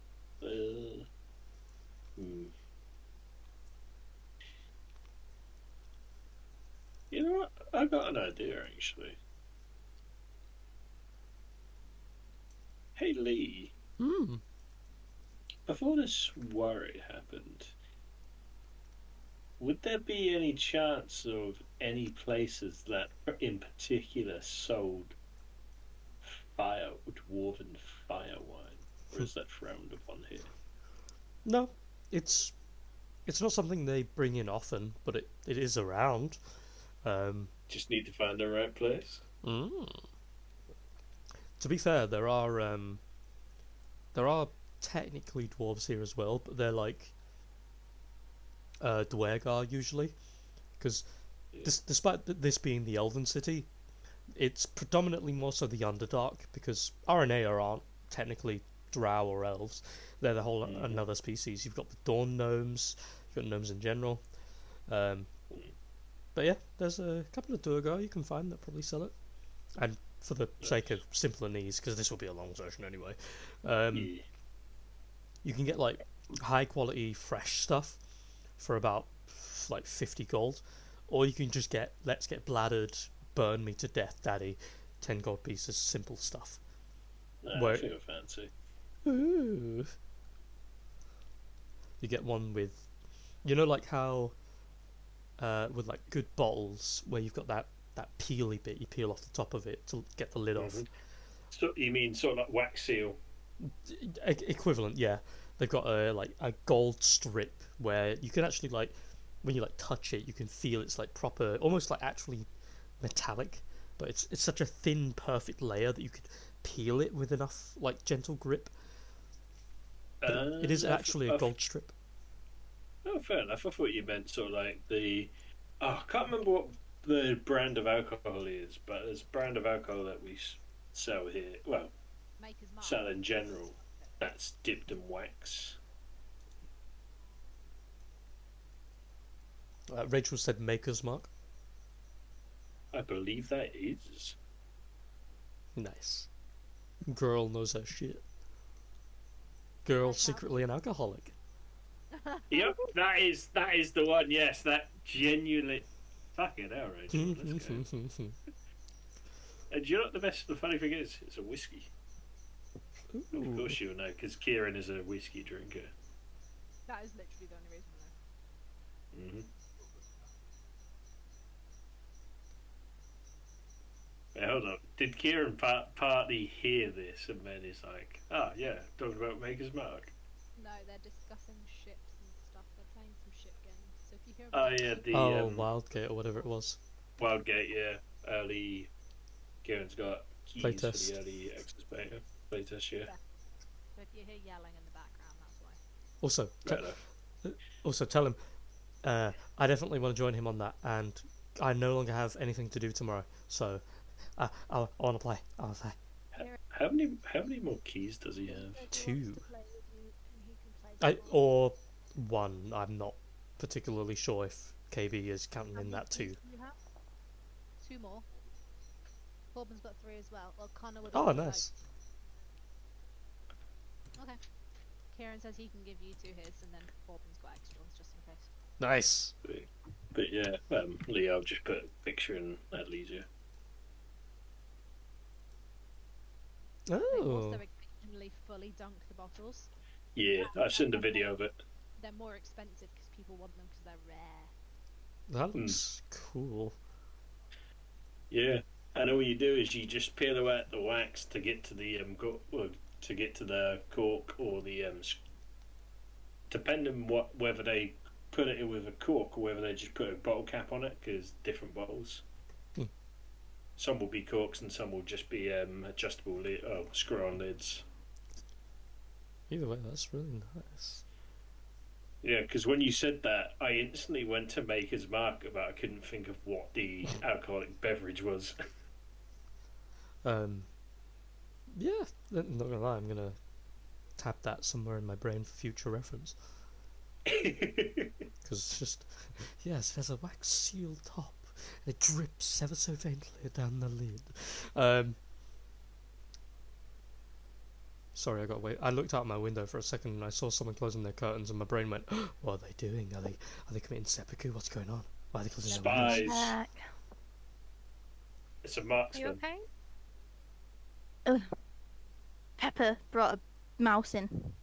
Yay! He cries like a baby when he's Mother brought something nurse in. it. Leo brought- has a special meow when he's got something. Yeah, it's either he's coming because it's raining, and he does a really, really sad cry, like heartbroken cry when he's wet. And then, but on Wednesday he brought 3 birds in, and then yesterday brought us something in, and today's brought a mouse in, and the mouse was still alive, but like barely, and it's got like a cut on its head. So I can't like put it out of its misery or anything. I know it's probably the kindest thing to do, but I just can't do it. No. I just tell Leo to eat it. Oh, Nom, nom, nom, nom, I have had to just kind of leave him to it before, but like he left it and it was just lying on the floor, and I was like, I can't. If he runs back outside with it, sometimes I'll try, and if it's still moving and running around and stuff, I'll save it. Usually, if it's not really got much of a chance, then and he runs outside with it, I'm like, well, I'm not gonna chase after him because it's gone already. But like this one, he just kind of left it. So I was like, oh god, I've locked the cat flap because sometimes they just get a bit stunned, don't they? And then they'll run Yeah. away. So I've locked the cat flap so he can't go out. Give it some time. If it's still there, it's probably just gonna die if it doesn't run off anyway. So I suppose you can eat it then. If we think it's alive, but it's not, doing great, and he's not gonna eat it if we got it off him, we put it in like a Tupperware with some tissue and the lid open a bit, and we put it somewhere out of reach, in like Yeah. right in the dark, and come back to it after a few hours, and it's either dead or alive. Yeah. Schrodinger's rat. Yeah. Yeah. It's either doing great and ready to go, or it ended. It did. Yeah. Well, you got this bird, and like you could see the bird's intestines. It was outside. It was when I was playing a game with you guys, and I was like, I've got to go because Danny's Yeah. calling me, and that ended up flying off, and I was like, I don't know how the fuck that bird is flying, but it's flying.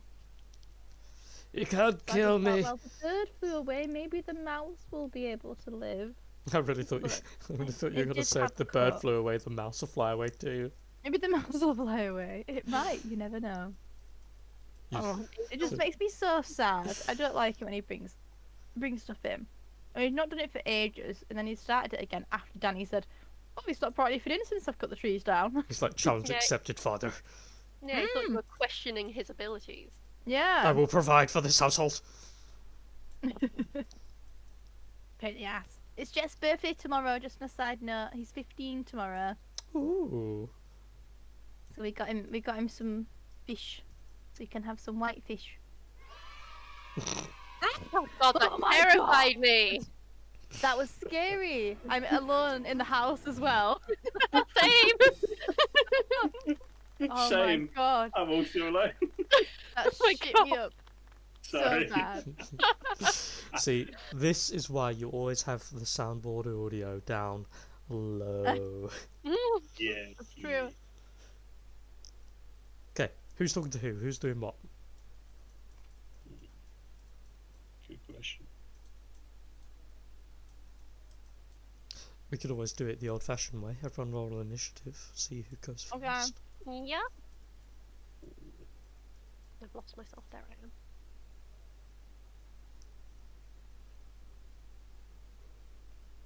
Everyone, put Yeah, I'm trying to yourselves get out. toward someone or a group of someones that you would like to listen in on or talk to. Oh no. So, what's the order here? Highest goes first or last? Mhm. You know how initiative works. Yay! We get to roll off again. Get low. Yes. Get low, get low. To the window. To the wild. To the world. To I the sweat opened my that character down sheet and then closed it again. Oh. Um, Sorry, So does you it- won't really need it for this. No, to roll my initiative! I mean, it's basically just a d20, right? Wait, does that mean me and Rich have to roll us now? Because I got a 10. No. It'll be Estatari first, you second. Then.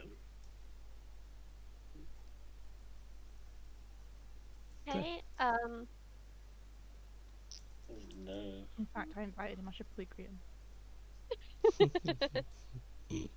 I was gonna go to the bar. You I've been match? to the bar.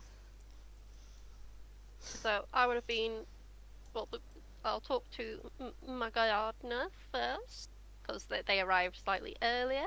Yeah. As you And walk over. Pardon me, puppies. Yuiko, not Richard, by the way. It's just another of the deckhands that was actually still here. And it's still Gurg, hot. still hot. Ooh. Rippling muscles, yada yada yada. we only hire hot deckhands. Maybe I can yes. try again We with like this the one, honest not spirit. Richard. Yo, what, my love? How you doing? Oh god, never I'm- mind. I intend to somehow make all of the deckhands terrible from here on. Every time you talk to them, you're just there like, oh, but I could. And it's like, oh, hello, how are you? I prefer to make love in silence. Shh, shh, shh, don't It's talk. not You a no, it's just quiet. ruin the mystique.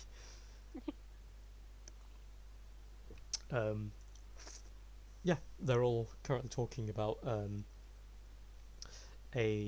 another similar little venture they've had recently. Going to a party together, but it was less swift in the moment and more just planned in ahead. It was the first night of their shore leave here.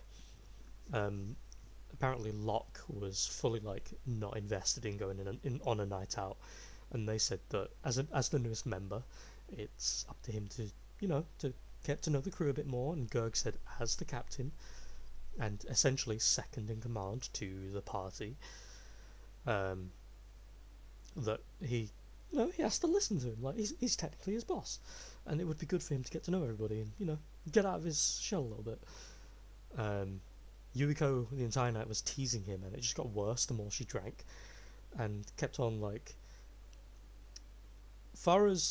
I'll say this. Far as Esatari can think about it, it would be that teasing flirting. You would know the difference. If it was like, if she was told this to someone like Anessa, for example, and no shade here, Anessa would see it as like, well, this bitch is stepping my territory.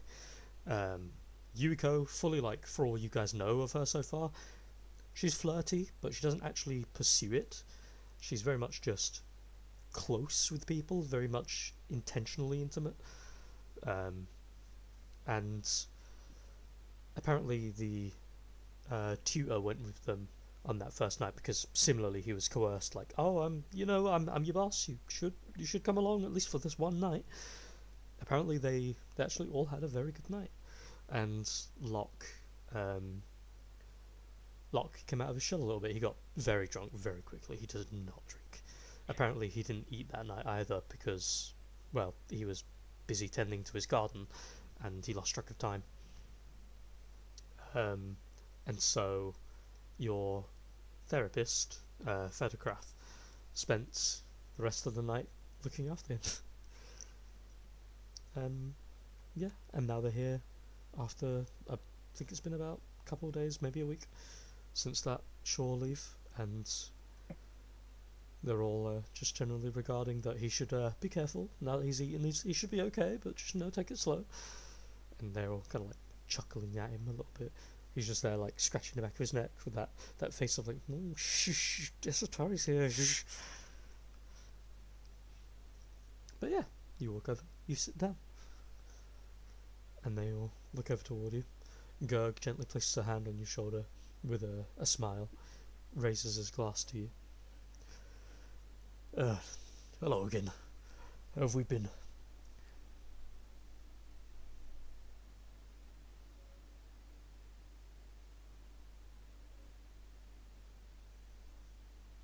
Esatari? Sorry, I think I lost you at the end there. What did you say? Oh, just Gurg basically just saying hello, Esatari. Oh, okay. Hello. Well, we've been keeping busy. I feel kind of bad that we've not kept in contact more while we've been in the city. Hope you guys been enjoying your shore leave. No, you've got your own thing going on. It's totally fine. I hear you're a named hero of the capital. Congratulations. I mean, for what we've seen of you, you certainly look the type. Thank you very much. I'm hoping here that it means that you didn't actually see our presentation. No, we didn't. You looked very embarrassed, all of you. Yeah, definitely not my favourite thing to do. Yeah, Well, we've definitely been keeping ourselves entertained. We'll probably be heading back off at an unknown point in time. I don't know, a week, 2 weeks, something like that. you wave your hand, and suddenly the words appear before you. Insert whenever the shopping episode is over. Here. Yes, exactly. In the next few months, we'll finally finish shopping. both Kierans will finally be like, oh my god, we've literally moved on in life. Why was this not sooner? I'll look over at Locke and say, you know, when you've got a moment, you absolutely have to come upstairs and see, like, Anessa for whatever the Christmas holiday was called. I can't remember. Mm-hmm. All Hallows Eve. All Hallows. She's made me the cutest little hideaway with loads of plants. It's adorable. Definitely nothing was intended by that Lycoris. I can't believe you'd insinuate. It was a gentle gesture of compassion and Come upstairs combined and see my interests. little hideaway. Come upstairs and see my hidden grove. Yeah. Being a good hostess. I know it's got books and plants, and it's just oh, it's the best place ever. Um, he, like, with a sudden like shift of like appearance from, oh, I'm at work, do it's just, I mean, it's nice and all, but suddenly just goes to like, it's like energetic. He like leans forward a little bit, drink like cupped between his hands, looking at you, and just goes, oh, I mean, if you've got the time, I mean, I can have a look now. If And then he's looking around at everyone else who's like staring at him. Yuiko is just looking at him with a big grin, and Gerg is looking over at him and looking back at you. I'm just smiling. I'm just smiling. Yeah, absolutely. Let's go now. Oh, I've been so excited to show it to you.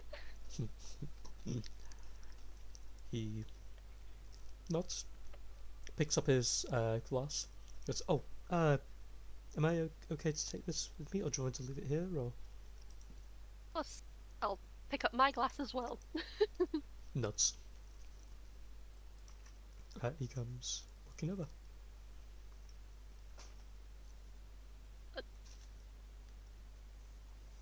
I don't know where it actually is, but It's on the roof. yeah, we're on the roof now. Woo, woo, woo, woo, woo, woo. Of course he does. Oh. The main lead seeing her go upstairs with another man. My other boyfriend's right there, okay? Stood in plain view of all of them. I'm just showing him my secret garden. Yeah, it's nothing weird. God. I'm watching with an eyebrow raised from where I'm sat. I'm in the perfect viewpoint. I want to see what Lupula's reaction is. Do I notice a reaction from Eltzamar? Seeing as I'm sat very close to him. Or does he even notice?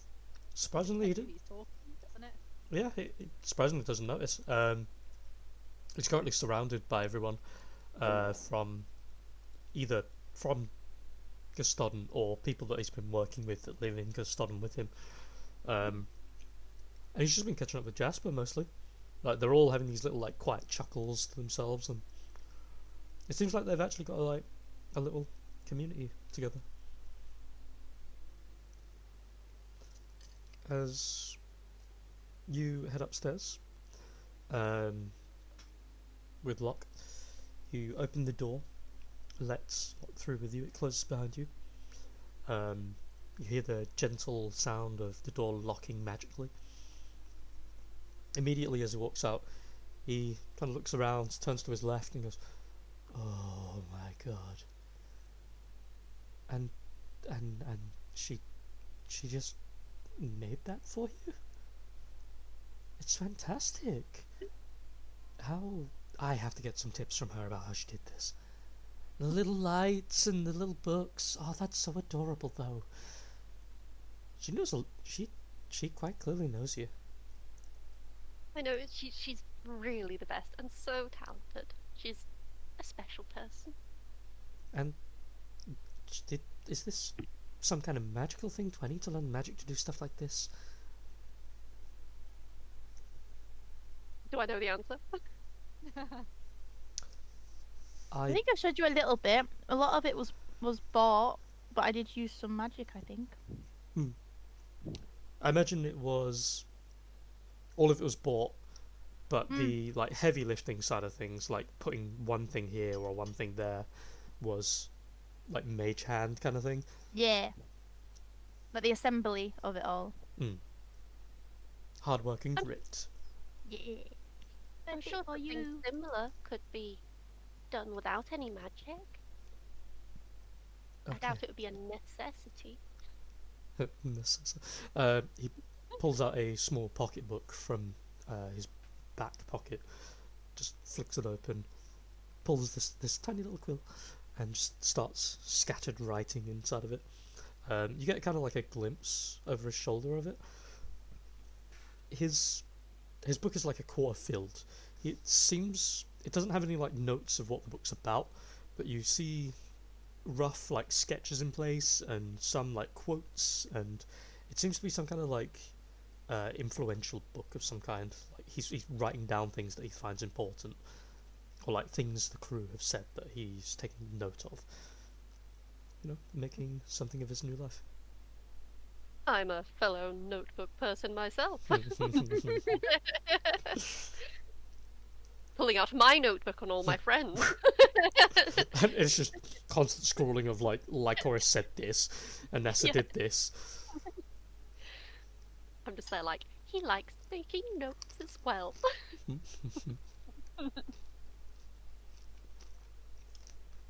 You really are collecting all the nerds.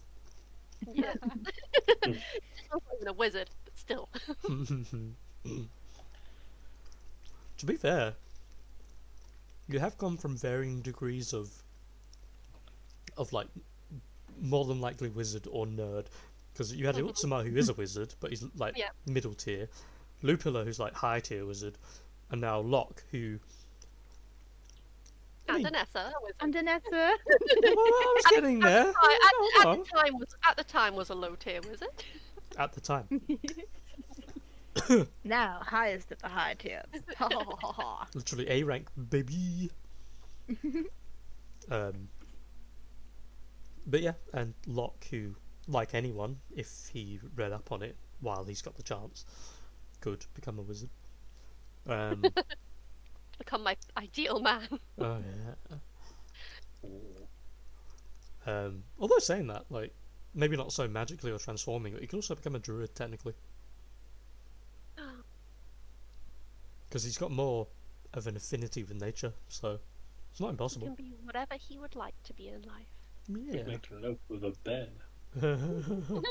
Well, let's see if he survives that encounter.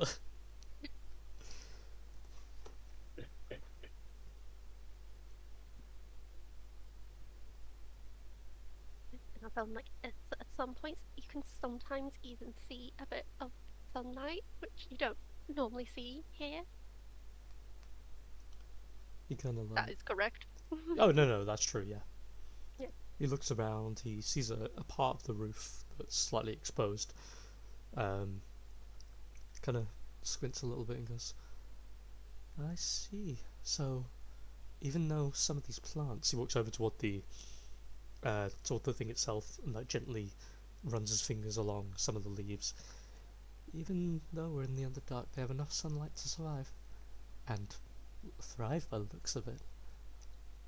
This is genuinely really impressive. Are you sure Nessa doesn't also have a green thumb? Because, I mean, I've always kind of been into it, but I miss a few steps sometimes. But this is really good. I mean, the tiny little watering cans and the fact there's a watering hole literally right outside. It's very impressive. I'm glad you're as impressed by it as I was. I knew you'd love it. That's why I wanted to show it to you. Thank you.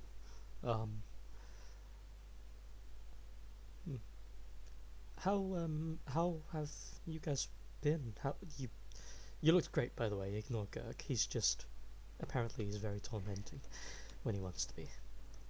But you guys looked good yesterday.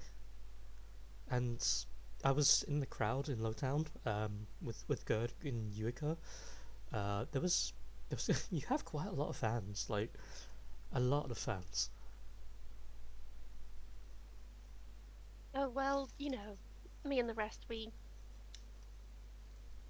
just been presented as heroes, and you know, it was really horrible what happened here. So I'm sure people are just really grateful to us all.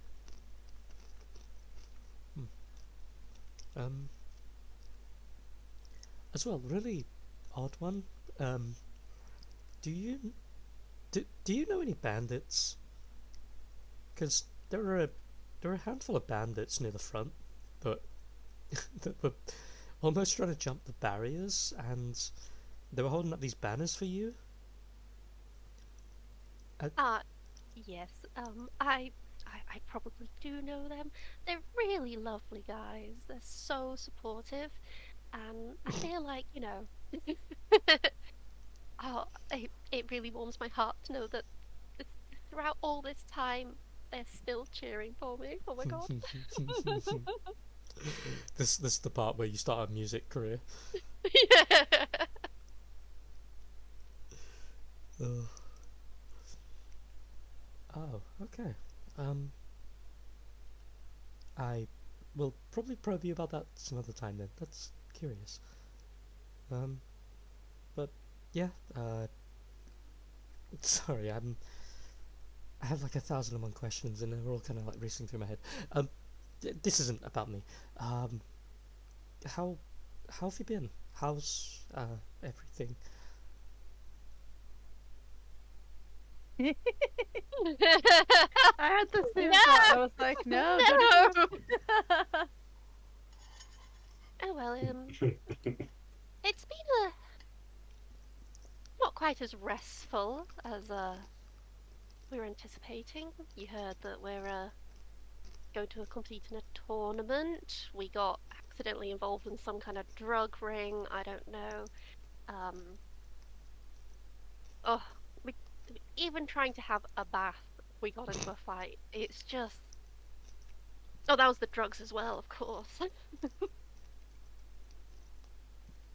He's looking at you with the eyes She's of like, like, she's kind of just what? like rubbing her temple slightly, like. And I suppose that's why Anessa made me this place. It's somewhere I can come and just be at peace. Get out of the noise of it all every now and then. But no, other than accidentally getting into the odd tangle here and there, I've been fine. I've been sorry that I've not spent that much time with you since you've joined us. Oh no. It's absolutely fine. The rest of the crew have been looking after me, and I've kind of learned a lot. Fettercraft has been teaching me how to deal with the changing scenery. Yuiko, I mean, she's mostly just been teasing me, to be honest, but she's helped me fix up some of my clothes because they're a bit ragged and worn from excess use mostly. But I've learned a lot from everyone here. I mean, Tempest alone has been teaching me how to make like more unique meals, and it's been really nice. You actually have helped me quite a bit when you asked me to join. I don't know how to thank you for that. It was sort of a hollow future for me, staying at the manor. Not to say I hate the job or anything, but this is a nice life, and I'm glad to have met you and everyone in the party and the ship. I'm glad I could make my mark. I'm glad to have met you too, and I'm relieved to hear that you're getting on with the rest of the crew and enjoying it. I was worried that you might have regretted. I mean, we'd always be willing to take you back if you decided you'd rather return to being a guard, but she'll just reach out and like touch the back of his hand. I'm pleased that you've joined us. There's a smile on his face with a tiny little flash of red, but Yeah. And as lovely as it is up here, in a bit of peace and quiet, we should probably return to the party. okay. Takes a sip of his drink. Yeah. Don't want to give Yuiko any more ammunition than she already has. I will not hear the end of that by tonight. She is a mean drunk, a incredibly mean drunk. Oh, it sounds like you've got some stories to tell as well. None of which I really want to recant, but yeah. Let's just say it ended up in a bar fight where Yuiko somehow won against a 7-foot barbarian. Oh, I'll, well. I'll tell you as the night progresses. So, We'll return to the bar. he walks to the door first, tries to open the door, and goes, puts his drink down, tries to like pull it, just like, he's like, turns to look to you and goes, I think we're locked in. Oh, smooth. Oh no. Oh no, whoopsie. I'll go over and try the door. It opens. It's magically locked, hermetically sealed, one could say. Only you and the one who conjured the spell can open it. It's just, to help make it a nice private retreat for myself. He kind of just looks a little confused. Oh. I'll just kind of usher him out. He's quickly scurries. You return downstairs.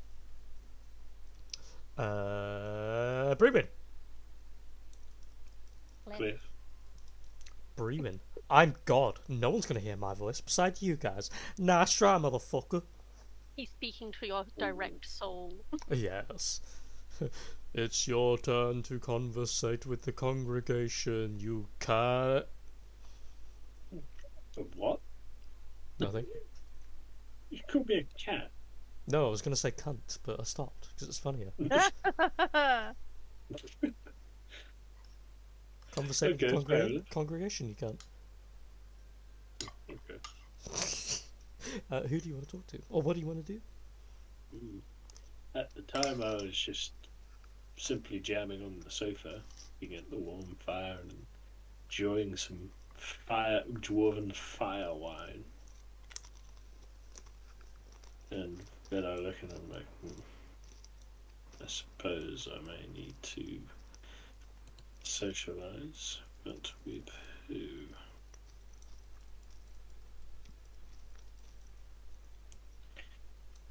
That is the question. Give me a D4. That I can do. Oh. It's a 1. Feathercraft comes walking over. Sits down in front of the gently warm hearth. Looks into the fire with a soft grin, as always. Turns, looks over toward you. He raises a glass, takes a gentle sip after a slow swirl. Hello again. Wait, which one does he know you by? Cliff? Cliff. Yeah. Hello again. I sort of Cliff. raise a glass in tandem. So, wait, hello there. How have we been? You were sat alone. It felt bad of me to just leave you enjoying such a fine beverage in front of a gentle hearth on your own. Are you okay with company? Sure. This pie. I was just warming myself up a little bit, enjoying some. Well, I sort of hold up the bottle, twist it around. Some dwarven fire wine in front of a nice warm fire. It's themed, well, somewhat poetic to a degree, and at the same time just right. Plus, soaking in the ambience of the party and seeing everyone else have a good time is still good for me, good enough for me. So intoxicating, yeah. You could say. Yeah, you could say. Well, it is good that you're enjoying the vibes of it all. From what I've established, everyone is having a good time. You all know how to have a hearty party. Pardon the terrible pun. Of course. Jokes of all kind are welcome, I'd say. They need to hold back. So, what have you been up to since being here? Obviously, inducted as heroes. That's very good for the soul and the ego. I guess that you've had a few little minor other encounters while you were here. Anything fun?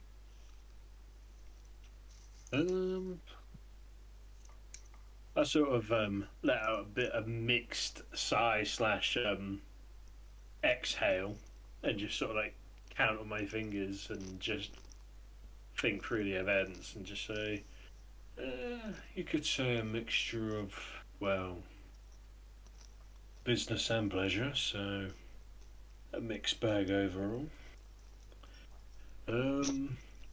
Some varying with acquainting ourselves more with the people here and the changes to Gaston. The mixture, well, also, well, since being here, getting ourselves in a little bit of trouble, but by this point, I'd say we're somewhat used to it. And as you pretty much was witness to, been shaking hands with well-known figures and making ourselves known. So yeah, mixed bag of business, pleasure, and everything else in between.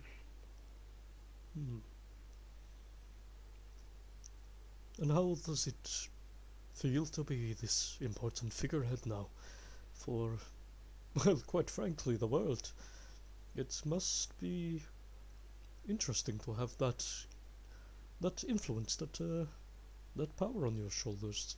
Not only being heroes, but officially knowing some of the most powerful figures in this side of the realm, at the very least, and soon to be one of the most well-known figures in the world when you participate in the tournament.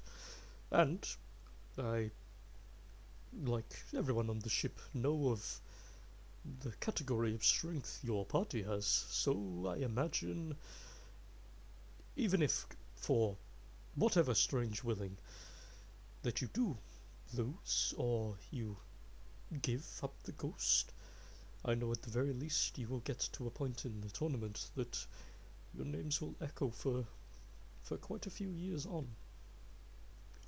How do you feel with all of that? At this point, Bruin goes from sort of like sitting, leaning forward. Well, goes from sitting, leaning back slightly to just more or less leans forward with both his elbows hanging over the side of his legs and just having his hands in the middle, and he just sort of leans forward with that sort of like slouch and looks and just says, looks to the floor, looks to the fire, looks back to him and just says, in all honesty, it's not really, I can't really say all of that has quite hit me yet, to be honest. I just feel like it's been somewhat another day, and the speech and the ceremony we had was somewhat a bit of a fever dream, or thought, to be honest. Hasn't quite hit reality just yet, so I'm just waiting to more or less see what makes, what will suddenly make it occur to me that this is reality, it has occurred, and this is all pretty much a big deal. Well, as always, if it does hit and you want to talk about it, I know you have your allies, but as an impartial addition to your new family, I'm all ears if you want to talk. But I must be honest, out of everyone in your crew, your party, you in particular, I believe will have the easiest time with these changes. Your demeanour and despite what little I've been informed of your past, despite your past, you have a strong mental fortitude. I can't imagine any shift in time or location or status will ever really push you to a worried boundary. You, like the ocean, just move forward. Not to say that's a bad thing, by the way. It is fully intended as a positive. It is encourageable. And I'm sure your allies can see such things in you too.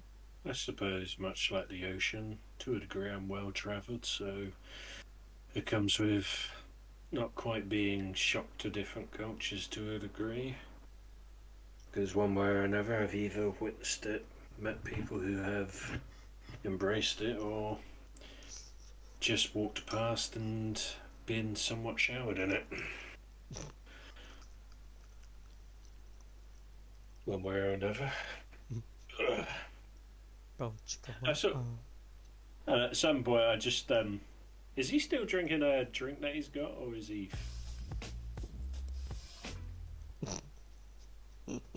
Yeah, he is. Yeah, he has finished, or he is drinking still. Oh no, he's drinking still. Fair enough. Which at this point I just look as I'm swirling my firewood, and I just take a few more gulps from it and just lean back a little bit with both arms on the couch, and I just give him a sort of like a knowing look and just say, I suppose being somewhat of a guidance counsellor is a bit of a full-time job, because here you are, you're still giving out guidance. Well, it comes with the territory, and once you've switched that switch on, you can't really turn it off. If it's a little much, just let me know. I'll just drink some more. It's fine. I suppose to a degree well, that's one way to get people thinking, and it's another way to, well, you ask the need to know questions and it gets people, well, engaging, so. But there are times you sound a bit philosophical, but I'll let you off, considering, well, how well you know us now and how you've helped many of us, and as you said, it's not exactly an easy off switch for it. Well, I try anyway. Lycoris is a little set in her ways, though to be fair, she is technically many years my superior. But one day we will crack that egg. And it's sort of just me as a person, I think. I have to ask the questions, because some people just, they don't, it's like trying to maintain a healthy balance of diet. You don't particularly think about that, but it's something that everyone has to do. Otherwise, of course, you become unhealthy. Sometimes you just need to say aloud what might be a problem, and let them come to their conclusion. The 101 of my job. But I'm glad at the very least there is a chance that I'm changing things here, helping. Yeah, you have made a few considerable changes, but I will say Lycaris is less of a chicken egg, and she's more of a dragon egg. So you may want to. It may take a bit of time to chip away at that. Oh well, it is a good thing I intend to stick around then, isn't it? Especially with the tournament coming up, there's going to be a lot of need for a counselor. And despite the exterior she purports, she does not have much option to hide from me. I sort of like shuffle up a little bit, and I'll get to the point where I actually stand up, move seat a little bit, and I check both ways, and I'll just say, if part of your job, is confidentiality. So when I say this, try not to say I said anything, but considering Lycoris is attending to Janasta not as a fighter / participant in the tournament, but as a diplomatic stance, you may have free entry to counselling her upon her emotions after each meeting, or standing she has with some of the locals there. And after a taxing day of not really being in her comfort zone, you may get some free exploit in being able to, indulge in what she has to say. Well, this is assuming, of course, she is willing to talk, but, well, I suppose we will have to cross that bridge when she wants to come around to it. She might be more willing to talk to you than half the people that she'd probably have to meet during that day, so it might be a very warm welcome. A very surprising one, at that. We shall see. But I will offer my services as always. I'll raise a glass and just say, "Is that open?" Raises his. Gondura, here's to the Gondura. future. He pink takes finishes off his glass, places it gently down on the ground next to him, not specifically lays down or anything, he like rests a little deeper into the corner of the couch, looks over toward the fire, a warm grin on his face. So, Nessa.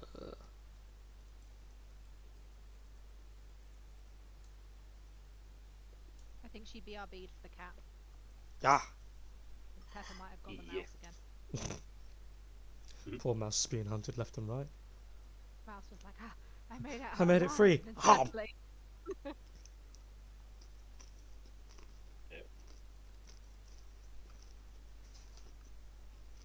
Cool. I'm gonna nom on food for a second.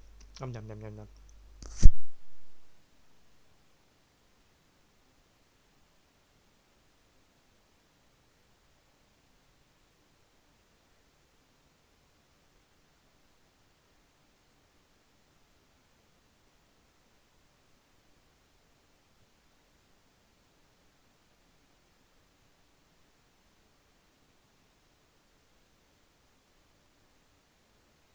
Hello, Kiriko. Not to the microphone. Rude.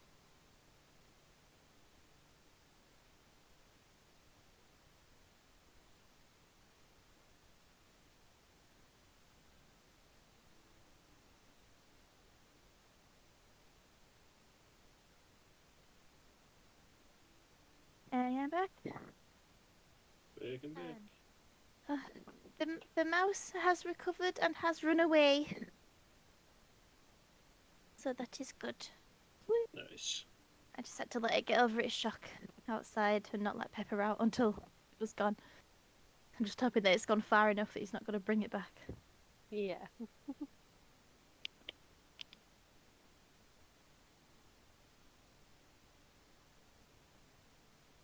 How's Libby Abby? He is nomming. Okay. He said he was going to take the opportunity to have a snacko whilst you were dealing with the catto.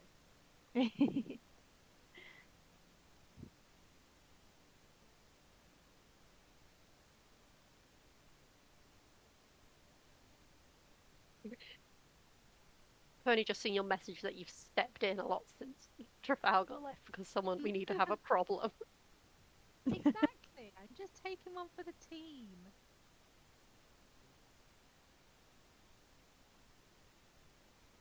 I mean, we're taking it in turns to be the problem, me and Anessa. Yep.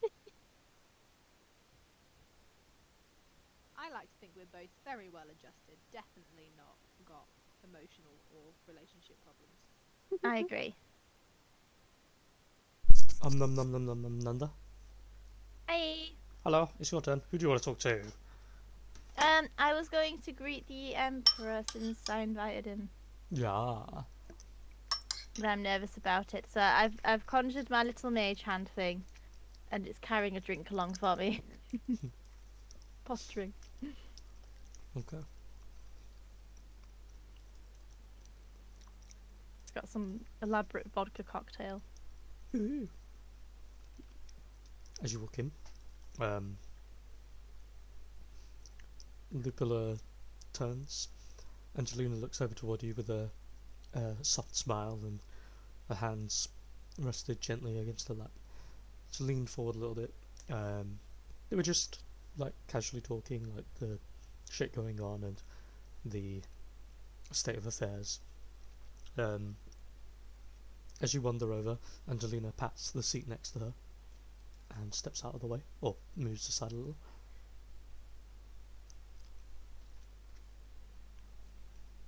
Um. Hmm. I will sit. Boop. As you I look a little bit like awkward at first, but then I'm like, he told me off for that, so I'm gonna look confident as best as I can. I'm going to cross my leg over the other. I've got that nice gown on with the thigh slit thing going on. That's all. And then I'm sat with my little mage hand next to me, and I'll just keep taking my. It's acting like it's like a little floating table, and I just keep taking my drink and sipping it. Looking good. Angelina's in a.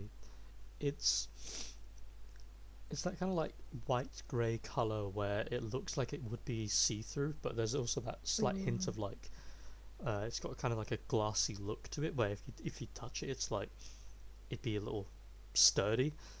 But she leans forward a little bit, like places an arm gently around your shoulder, gives you a kiss on the cheek, and then kiss on the other cheek, and says, "Hello, it's been a minute. How are we doing? How are you?"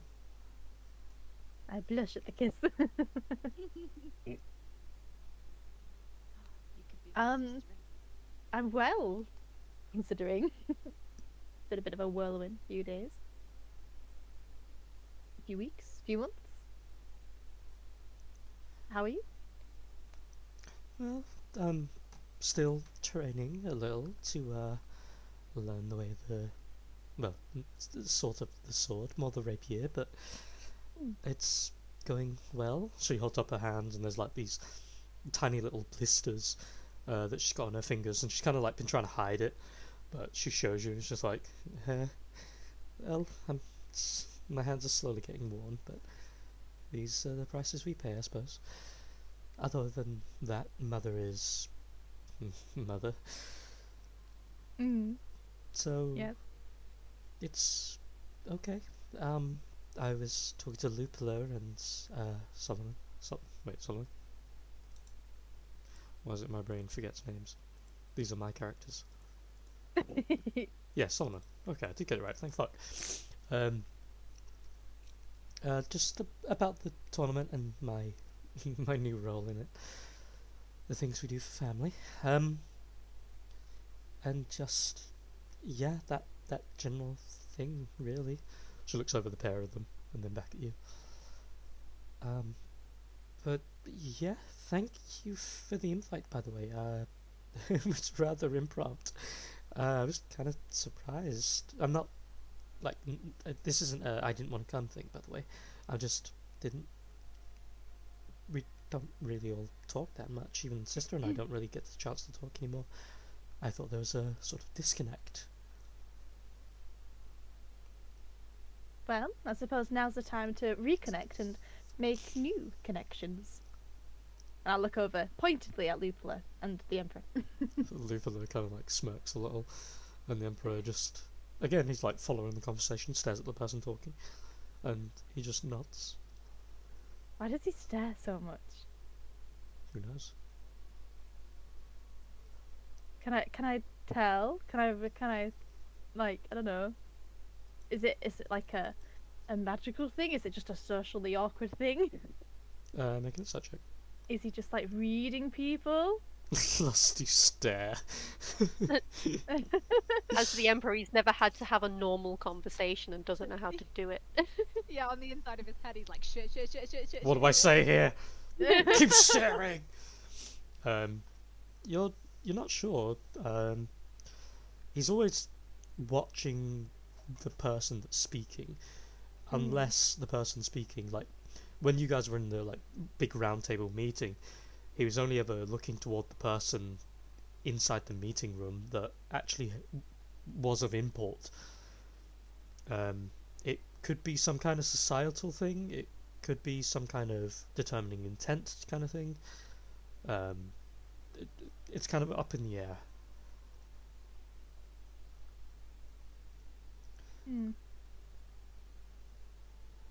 Well, Stare back. it would it would be good to keep you in the loop about some things as well. Obviously, Angelina will be coming with either you or I'll be ferrying her there myself, depending on how things go with paperwork in the next couple of weeks. But at the very least, with Lycoris out of the contest, we've been trying to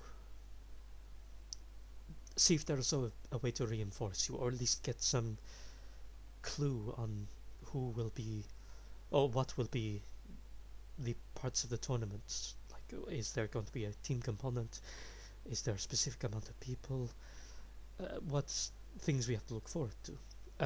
I've already said that most versions of the Ascension tournament is eventually it comes down to 1v1s. It's an actual tournament after all. You will all eventually fight each other, but if we can increase the odds of you all staying together and pushing further and further in, that will be good. But as the tournament is decided in the moment of the tournament's inception, it's always difficult. But Angelina and I, or more so her when she's there anyway, will be speaking with some of the heads of the committee and kind of worming our way towards some of those general answers, or if there's a way for us to pre-prepare something. But there was some talk about possibly sending one of our own with you, whether or not as one of our representatives or a solo individual. Either way, if it came down to an event where your party didn't have enough numbers because of like Horse's absence, they could join you. Unfortunately, for societal, he's like holding up his hands, he says this, societal, religious, political, and general power scaling sense, I am not allowed to participate pretty much ever. And for, I opened my mouth to speak as he was saying and then closed it. I know. Damn it! I wish I could too. It would be interesting. Very interesting. And for similar reasons for Angelina, unfortunately more so on the the parascale sense. She will not be able to join you, otherwise I would have recommended her following you. But she has her part to play to ensure that eyes do not look unfavorably. But we will do our part alongside the scenes. And any assistance we can give you for the sake of keeping in line with tournament rules, we will do. But Will be appreciated. yeah, if I'll have a chat with the others and see who they'd like to bring. I'm Well- sure they'd be very disappointed that it can't be you. I'm sure everybody shares that sentiment. Just be wary. You have a lot of friends here. There's a certain degree of either fortitude or general power you need to be able to make it to Genesis. I would say, really looking at all of your friends here, your main team notwithstanding, of course,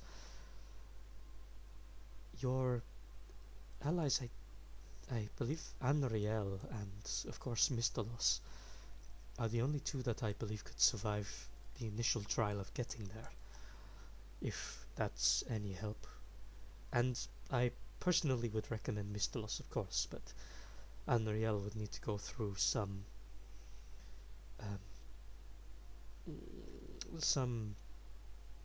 there's no simple way to put this, background inspections. Yeah. Don't think he'll be passing those. Yeah. He's got his own things going on at the moment as well, what I understand. So I'm sure that Lycoris will be quite happy for Mr. Lost to come along. Hmm. And there's also Ravi. Sure. Where's Ravi? Ravi's on top of the stage by the piano. Just every now and again, just do poof, poof, poof. Oh yeah, I see him. I'm really zoomed in. I'm glad just like shh, Ravi, shh. I'm trying to have a conversation with Miss Loss. Oh no, every now and again he hears Ravi, goes over, jumps on his back, and is like, woo! No! You're meant to be responsible adult now. Slash teenager child. But, yeah. So, if I find out any more news, I would recommend Mistolos. And it goes without saying, his history isn't exactly squeaky clean. But No. let's be fair here. Amongst your party, there are a lot of less than optimal conditions, but Yes. he raises his eyebrows a little bit, like, But you are well established to do for the greater good. And I suppose Mr. Loss's what's the word? Involvement with us? About his association with us might Yes. help? It A does. close association. The it is not lost on me of your intention, but we will skim past that for now. For now. For now. Looking back to it. But he would make a good addition to your team, and he could. We have thought of something of a workaround, since, of course, Angelina needs a guardian, but get me in trouble. But because he technically is contracted with the Devanes, he could work as a subsidiary to Lycoris and go in her place, as she acts as the bodyguard superior to Angelina in a place that, while is not exactly fraught with danger if you're not near Genesis, but it works socially.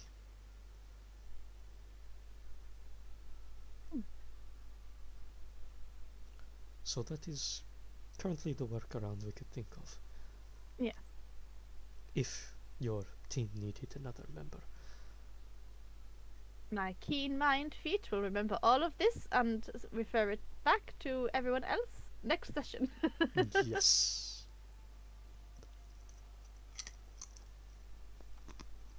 I will not remember. I'm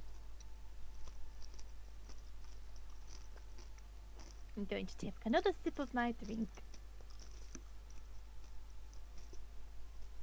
So, tournament aside, are we enjoying the festivities and the party? Have you tried the charcuterie boards? There's like a spread of 3 boards on the table in front of them.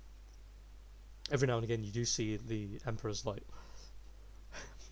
essentially taking the fantasy version of nachos and dipping them with cheeses, and he's like eating them. And Lupula and Angelina are both like also from like high tier societies, so to them that's they don't know any different. They don't know that if that's weird or not. As you're looking at it, like considering he's literally taking nachos and shoving cheese on the top of it, and he's eating it like it's fine and normal thing. And don't get me wrong, it's not really abnormal. Literally, nachos is just beautiful. But you see that it's cheddar.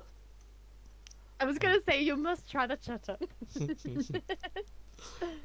And the first time he had it, obviously you weren't there at the time, but the first time he had it, his face was kind of like scrunched with that sort of like sour feeling.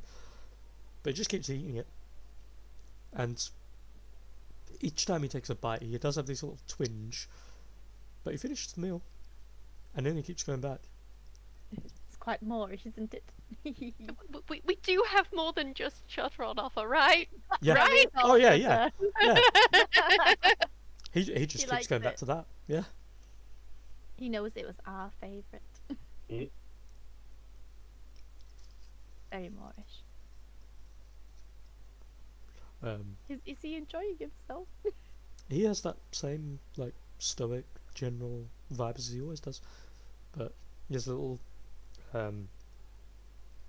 He has a flagon filled with what looks like beer, but it's slightly clearer than you'd expect. And as he picks it up, takes a drink of it, places it back down. There's not a single emotion on his face that changes. He takes a hard sip, places it down, looking amongst you all. Drinking water. I mean, maybe. Is it water? Make a perception check.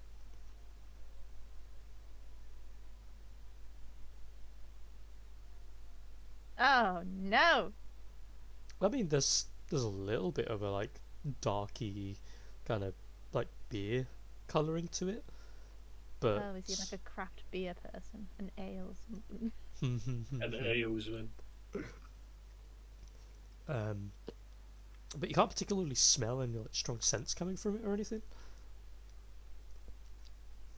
What is that you're drinking?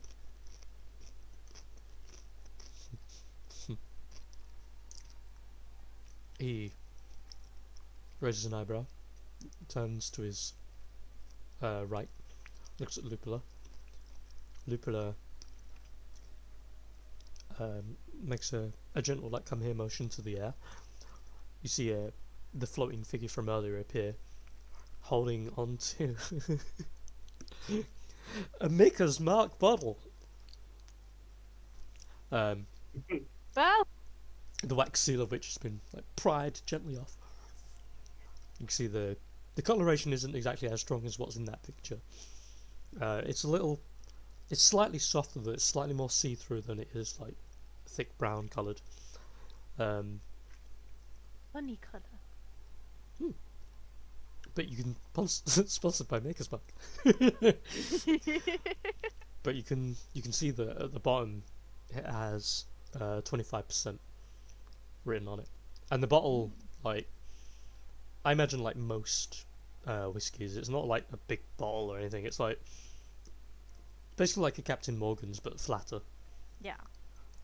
Ah, a whiskey man. You must try some of this.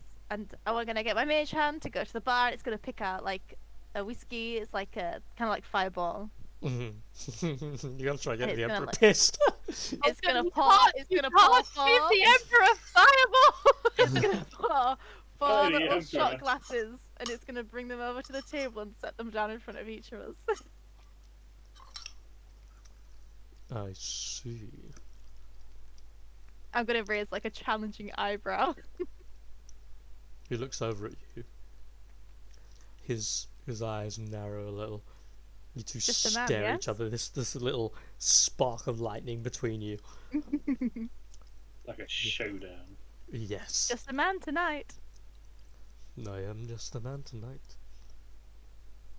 He Hold takes up the shot. glass. Immediately takes the shot. Yay! Does Lupula and Angelina? Angelina kind of like gingerly pushes it into the middle, looking No! at the pair of you. Lupula just looks at it, smells it. He kind of is taken aback and just like, oh, Oh, it's amazing. well, down the hatch. Oh, that's as, oh no. I'm gonna reach out for Angelina's discarded shot glass. Take it. She looks between you all. If I didn't know you any better, Anessa, I could mistake you for one of the boys. Got a better figure than the boys. Indeed you do. Like la la la la la. Much more skilled than most of them too. Mm. Well, I'm more of a vodka drinker myself, but I do enjoy the odd cinnamon whiskey. Lupilla's like dry heaving a little, just like. Does it have your approval? As if the Emperor. He's just there, like looking at the glass, like the very scattered tiny little bit left, and goes, interesting. I presume this is something dwarven crafted. It has a bitter burn to it. The spice from the Willow Plains, I believe. A place I have not set foot in a few hundred years. Interesting. Trust me, you don't want to. Not my part, anyway.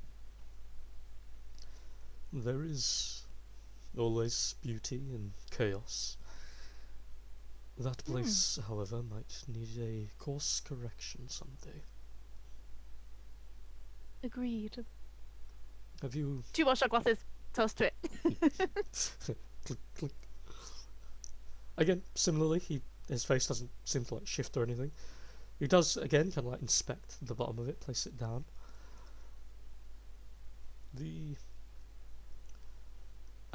A group known as the Dignitary have taking a liking to the Willow Plains. Have you heard? Have I heard? I've heard bits, haven't I? Not specific people, but you know that No. there is a series of events that have been occurring there over the last Yeah, no couple of shit's months. going down. Mm. I Yeah. know about the dignitaries. The Dignitary, they're a sort of learned group, basically. They're not a military force by any regard. They're just, think of like massive nerd researchers. Like, they will go to a forest in the middle of the Mediterranean just to inspect a new species of insect. Them alongside Gymnasta and the military of Gymnasta, unintentionally some of the military of Theron, and there's a large mercantile forces. There's a whole bunch of shit going down in the Willow Plains where they're trying to bring order to the chaos of the place. It's happening very slowly over time, but things are changing there. And yeah, for any of that you didn't know, he obviously will subtly reveal that. But yeah, the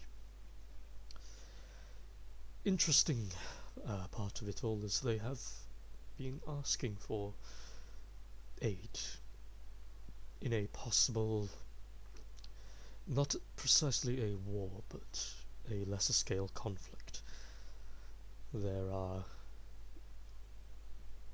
there is a small force, nearly as grand as the entirety of Gustodden, of goblins, orcs, and the similar familial ties to the green folk that have amassed in the top corner called the Arginum Horde. They've been reinforced by a large fleet of mercenaries and have been slowly power pushing towards the other parts of the land, and this solely due to the land not being run by any occupying forces of similar societal structures as ours. It has been tough to agree to send aid there, because once we get embroiled in Genasta and Theron politics, even in a land that is untamed by them, it becomes difficult to untangle oneself as a lady from that land. If the place were to become, you see in his eyes, like, he actually looks away from you for a second as he thinks of the words. For the first time ever, every time he's talking to people, just constant eye contact if he can help it. Wow. If they were to be subjugated, brought into a societal structure, how would that, were you still there, how would that make you, as a native, feel?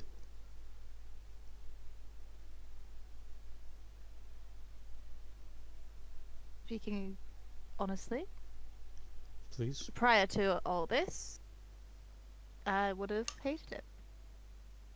I We've see. got the big boys at the top coming in and shaking everything up. No. However,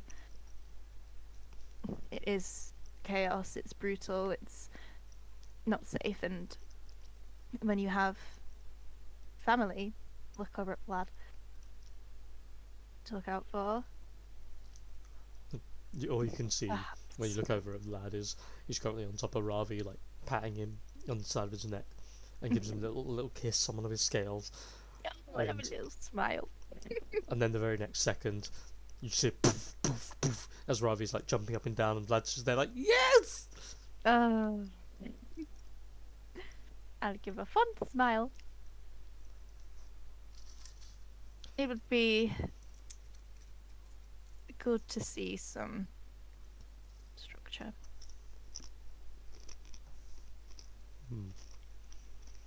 There's a lot that... The more I've seen of the world and the more I've seen this rank of society, I guess the more I agree with its value. However, I don't think the people would respond well.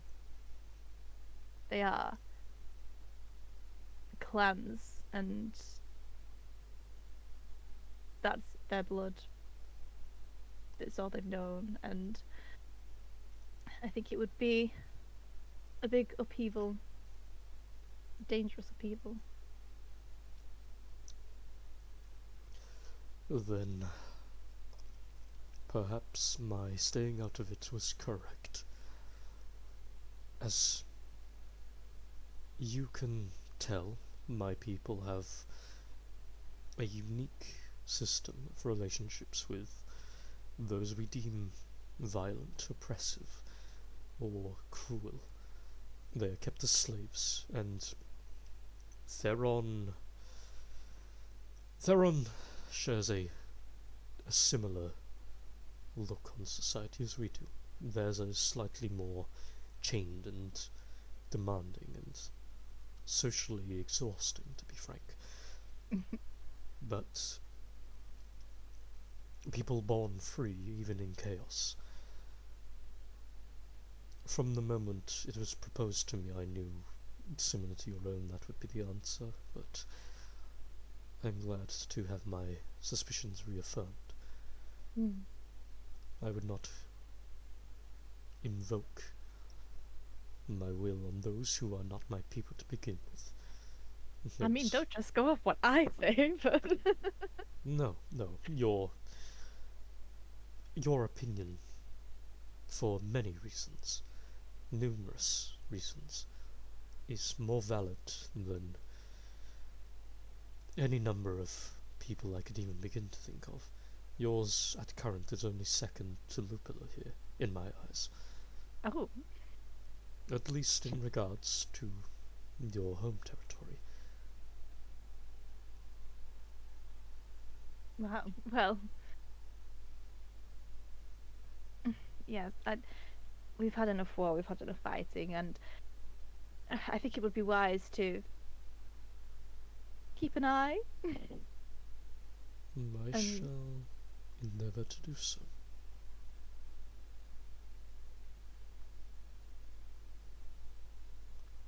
He if I hear of any more going-ons and I feel intervention is needed, ca- can I speak to you about it? there is a very like small smile there. This is wild. She's like, what the fuck?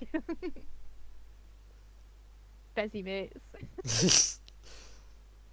I'm not sure what the assumption was of me when you had first met. And of course, as of the moment, I am under the guise of just another person. I won't deny that it may be a little difficult to contact me, but he makes a motion to his right. Worst case, my proxy or ally, Lupilla, can always get in contact with me if you yourself cannot. I will warn you, do not attempt sendings or normal methods of communication with me through magic. They will be rebuffed. But if you so ever are within the high towers, you are welcome to come into the royal court and speak your mind freely.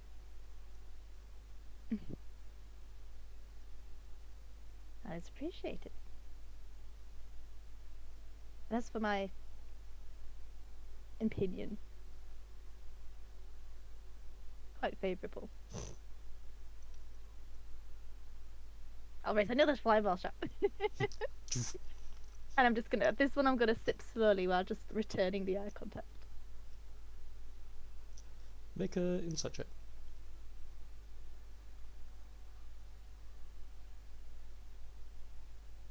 Oh no! I accidentally clicked a tab on the top and now I've loaded out of it so I can't see what I rolled. 18. Woo!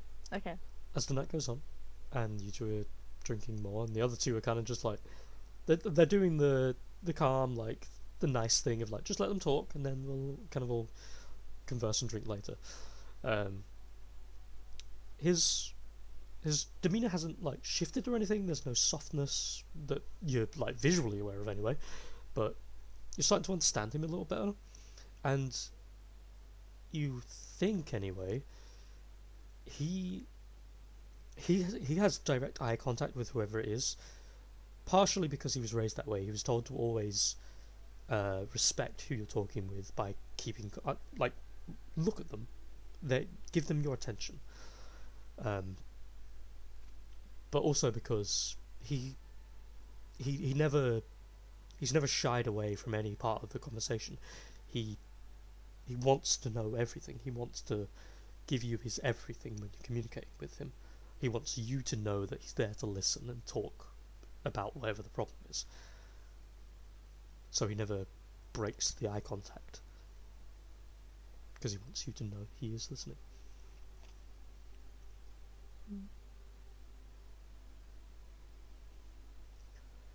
Well, I Sounds like a good ruler.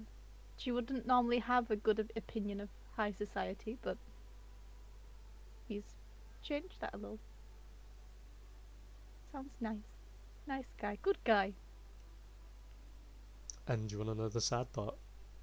Okay. For my insight. Mm-hmm. Okay. Well, half and half.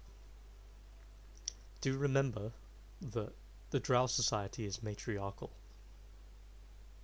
He's technically a figurehead. Oh.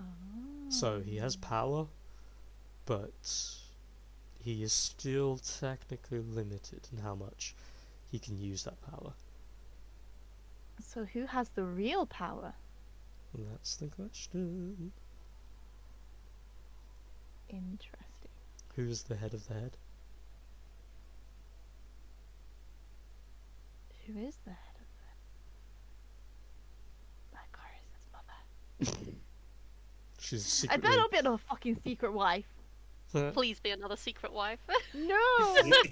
I mean, Don't trust me again! technically Track record. technically speaking, he would be the secret wife. What? Remember, it's matriarchal Yeah. society. He's matriarchal, so he's technically the queen, not the king. Mhm. In the Oh. He's like the king regent. Yeah. While there's no queen. Mhm. Interesting. Does that mean that no matter who he marries, they would technically be empress, even if they weren't drow? Depending on what the station they had before they became empress. If they're just if they're anything less than a lord, no. If they're anything lord or above, there will be a discussion if she's good enough to marry him to begin with. If she is, probably. At the very So, like, least, they would be on equal footing. if If he nothing married else. like Angelina, that would be That's fine. what I was just thinking. Oh, fucking Angelina is part of a major, well-known contributing family. She'd be Empress Supreme. What about the heroes? Um, Would you, would it depend on race as well? it pretty much I would. feel like If unless Taurus or a Nectar would be more accepted than Yeah. Estari. yeah, Esatari and Cliff, no chance. They wouldn't get through the front door. You could have a secret relationship, but you'd never be officially announced. You, like, there's that weird like kind of weird thing of you and your heritage, but as long as it's agreed on that you're there for the sake of the country, they'd be like, yeah, why not? You're powerful. People can rally to you. Asatari, not Asatari, sorry. Anessa, absolutely. Because of what she is, like, no one's going to bat an eyelid. They'll be like, that's even better. Yes, put her on the throne. Great. I'm not interested in Esther, so I'll never stand in your way. Well, she doesn't think she's got a shot with the Emperor. You know, all I'm She's saying just is, having a lot of fun flirting. well, you know what? He's a hindsight better than fucking Alistair is. Yeah.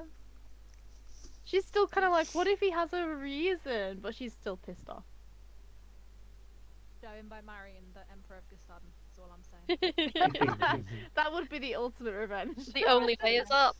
Yeah. Marry Angelina. Well, I just think that he probably would marry Angelina. Does he seem interested in Angelina? I mean, he's constantly the same face. It's kind of hard to tell. Not very good at reading Also him. weird for him because she's the daughter of one of his council people, so he's likely watched her grow. Hmm. It'd be like Ah. But you get what I politically, she would be. She'd probably good be like the choice. best match, yeah. Mhm. politically probably, but it Yeah. depends on how he is. Like, would he do pure political, or would he also be taking into account social? Because I can't imagine anything worse than having to marry someone I watched grow up from like. Mhm. Child. Yeah, because he mentioned like being in the Willow Place like hundreds of years ago. How old's Angelina? Angelina's not that. She's like less than 200, right? Hmm. She's very young. She's So that would be a bit dodge, would it? she's comparably like, I'd say she's like equivalent to like a 19, 20-year-old, where he's like 40, 50, 60 kind of thing. Oh damn, okay, she's going for He's old like people. on par with Brewin, right? He's like old. Yes. Wow. Well, Anessa's like a child. Hmm. Obviously, in terms of Aranea, though, like she's like normal. But still on the adult. younger side. Yeah. She'd be like Also in mid-20s, Aranea, I think. So it's fine. Yeah. Yeah. But but she's not like thinking of. She's just playing.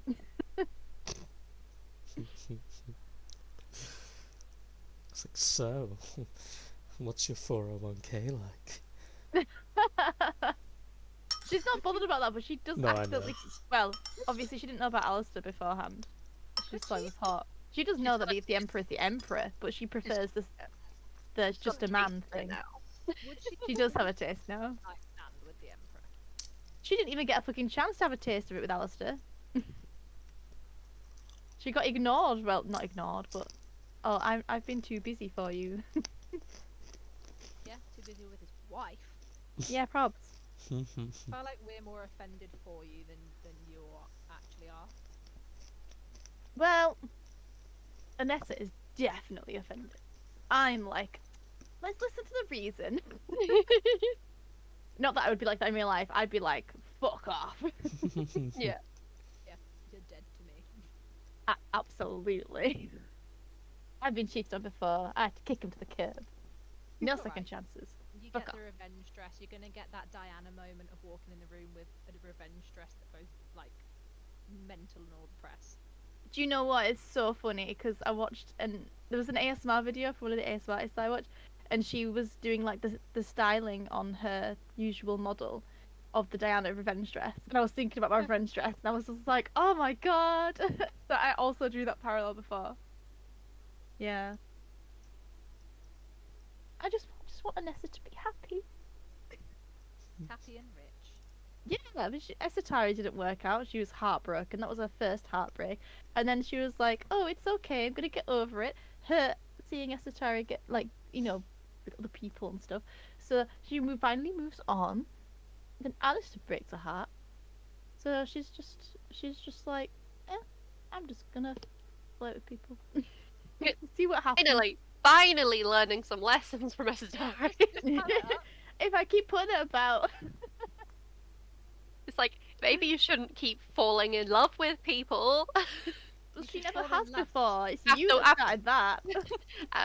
After one night and a breakfast. There was a lot. Well, there was communication backwards and forwards and things, invitations, and a lot of vulnerability. She now falls easily thanks to you. Maybe you should see the counselor on the ship. She Yes. should. She really should. Join So- us on the couch. I'm so invested. I'm so Lie on the invested in her couch, love life. counselling time. Like my main storyline now isn't the hag. It's her love life. Yeah. Yes. I mean, in fairness, like that's a good way to get out of that storyline, to empower yourself. And I'm gonna say this in a way that doesn't spoil anything, because there's a lot that's gonna happen eventually. But the idea behind your hag mother and your brother and you is the power of 3, basically, where as long as you're her blood and all this other stuff, there's a problem, whatever. But if Inessa can get over her trauma enough that she isn't held down by that anymore, and I mean you're powerful. Like, again, I've told you all, you're all A class by this point. You are one tier away, and be that literal tier or like tier. You can literally become one of the most powerful figures on the face of the fucking planet. Jokes aside, if you get over your traumas and you take that one more step towards finding your power, but there's, again, no spoilers, there's about 3 ways that I've got that again, it's really tough to not do spoilers. There's 3 plausible ways, 2 of which you already know to a degree. One of which is continuing your magical training, but that's long, drawn out, and boring. And it's the way of following Lupula's example, for example, but you don't have that time. 2 is overcoming your problems, and that involves your mother and possibly dealing with her. Therapy. Yeah. Getting therapy, getting someone in your life that empowers you further, going down the typical anime trope of love and friendship as magic, Yeah.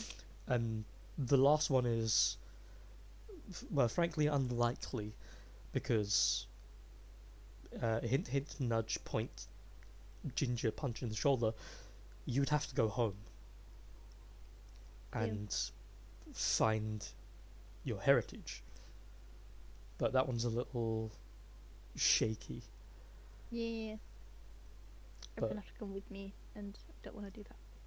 I mean, as well, or also you can always just unlock a fracture and just become god tier power with that anyway. Yeah. Well, I don't know. We've been playing these characters for a long time, and I feel like I owe it to her. I need there to be. She needs Dunno. that moment of catharsis and Yeah. true bliss. And I thought that I was gonna be Alistair, and it wasn't. She fucked me over. Plenty more fish in the sea. Oh, there's so many fish in the sea. Just look at Zatari with all hers. I was gonna say, again, you knew him for like 3 weeks. Yeah, but that's enough. Hey, I moved in with Danny after 3 weeks. Mm. Pretty much. It was And a you're little like- bit longer than that, but You're there like, well, that worked out, so surely that's the yeah, required surely- amount of time. yeah, this is fine. It's like the joke about lesbians. They barely Full of know each lesbian other. timeline. Yeah. Yeah. So, Barely know each other 2 weeks. Moving together. Yeah. Yeah, that was me and my lesbian. I was thinking, I didn't even know it was a thing with lesbians. Yeah, lesbian timeline. So fast. The boy you know. So many lesbians. Like all the lesbian couples that I know have moved pretty quickly. A couple of them. There's at least two couples that I know that have got married and divorced in the space of a few years. And they like one of them had a kid as well, and I think there was the other one has broken up as well. But they all moved very very fast. Just side note, Rachel, your mic is low. it's because I've turned down the input of the mic because otherwise you just hear Kieran talking the whole time. Oh, that's fine. Oh, I didn't mind hearing Kieran. I mean, I Yeah, I didn't. know, but he's been screaming, "They're on the ship! They're on the ship!" So I thought I'd rather not disturb everyone with. Part of the ship, part of the crew.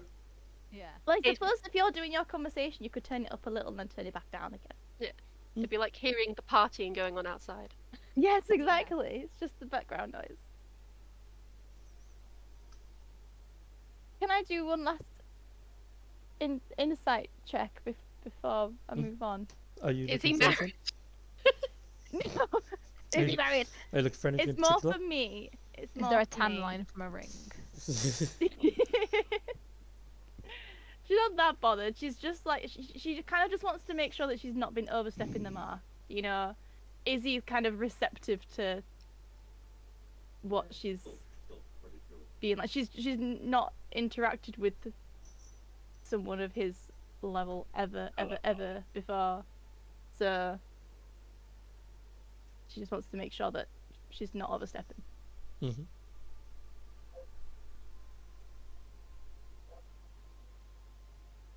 Everything's terrible.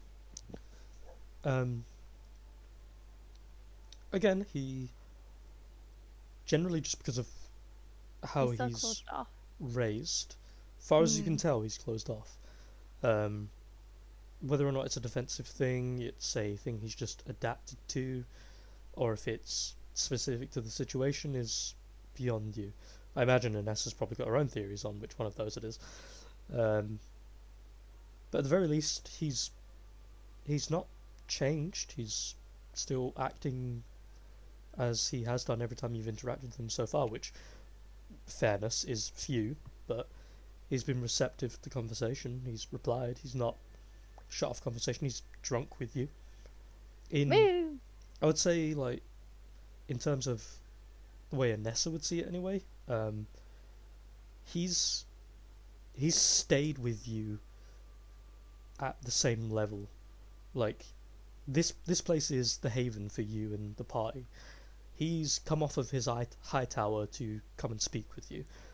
He's drinking alongside you. Obviously, he's with other higher nobility and whatnot, but he's trying to stay at the same level with you. He's trying to converse with you with equal terms. even if it's this, oh, he's just a man today thing, he stayed receptive. Cool. Sweet.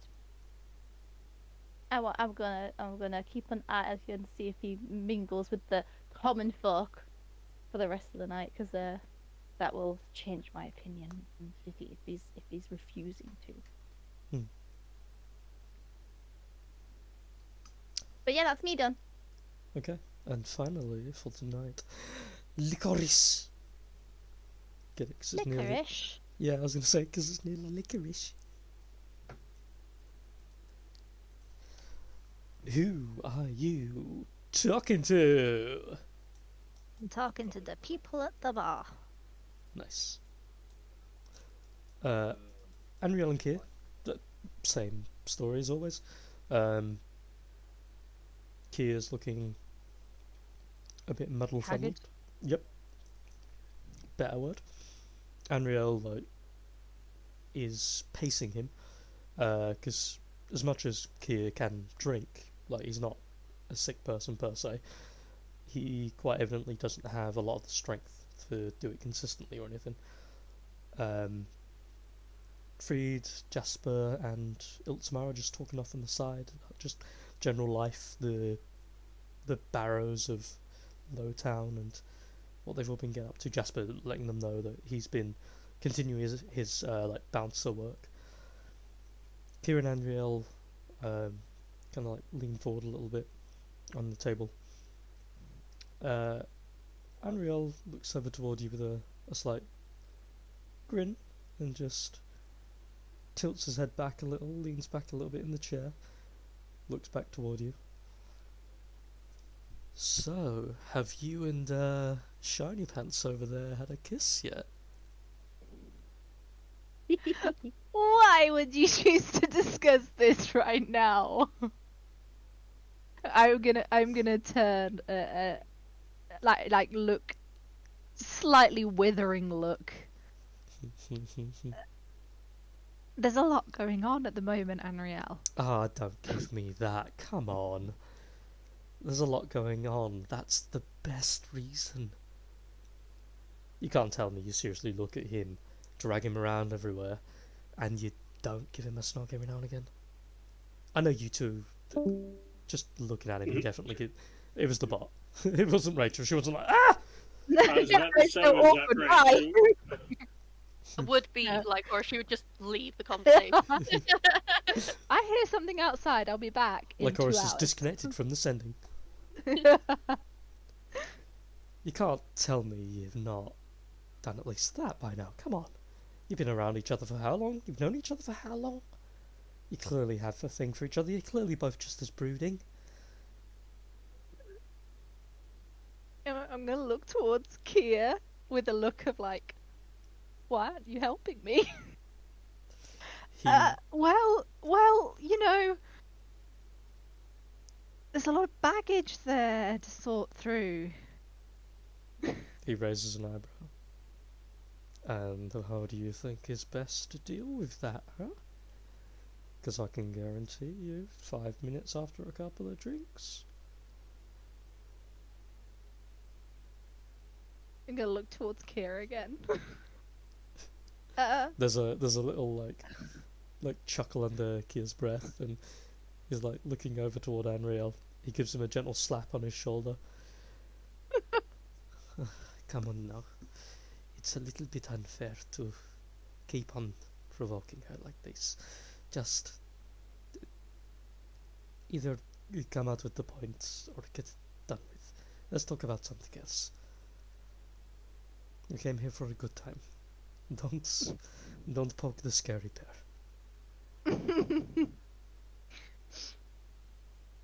I'm gonna nod my head and say to Anriel, "Look, I'm getting there. I'm getting there.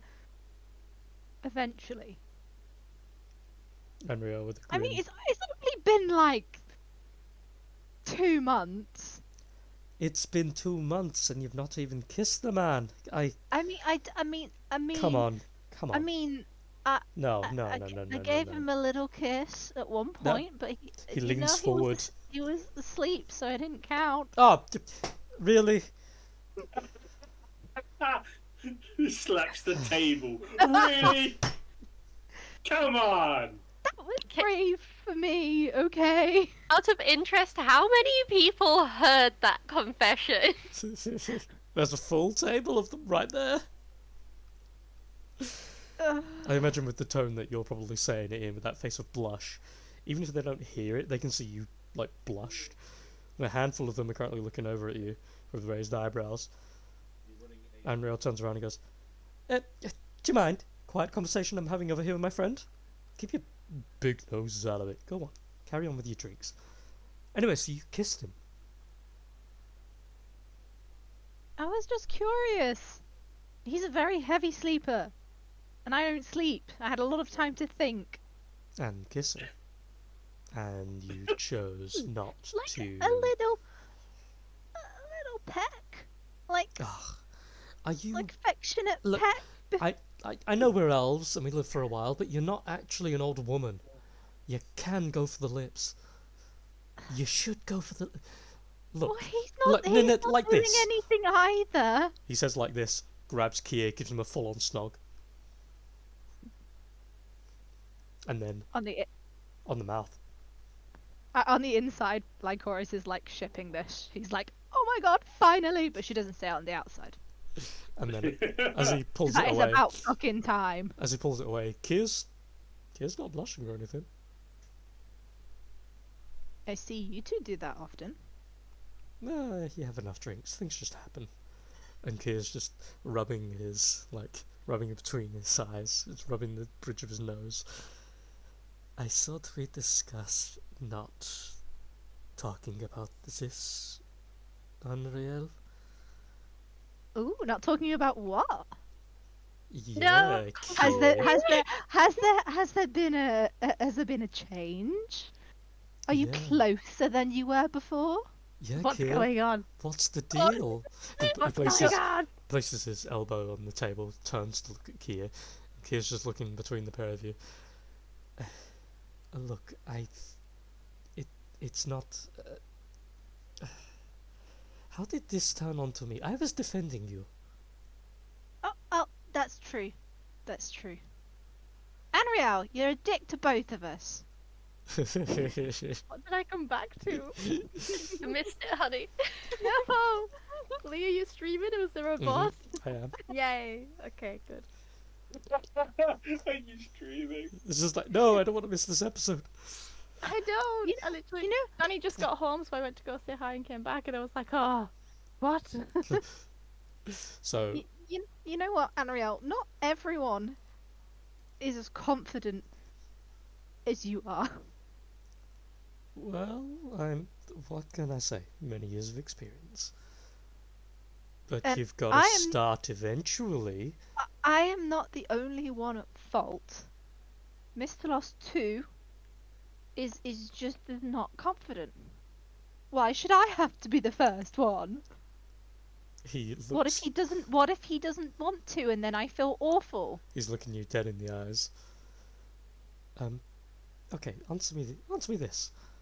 If you saw a really big, scary woman, like evil, sinister cloak, and could pull a sword out of her chest, had the aura of someone older than time. I was going to say wise, but I'm going to be honest here. You make poor decisions, quite evidently, but was staring you down. But you've known them for so long. They still had that aura, and it kind of like scared you, maybe excited you a little bit, but mostly scared you.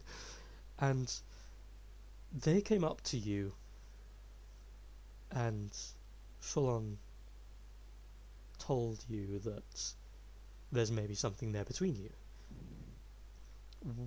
In what point do you think it would be comfortable for that person looking at this scary behemoth with thinking of a similar mindset, by the way, of like, when do I go for it? What do I do here? Would you not feel weird staring at this scary person thinking, oh, I should kiss them? I mean, well, can I sense Mr. Loss's emotions right now? Yes. Has he clocked on to this conversation? He's not. He's not hearing it at the very least, but his steady rhythm. He doesn't.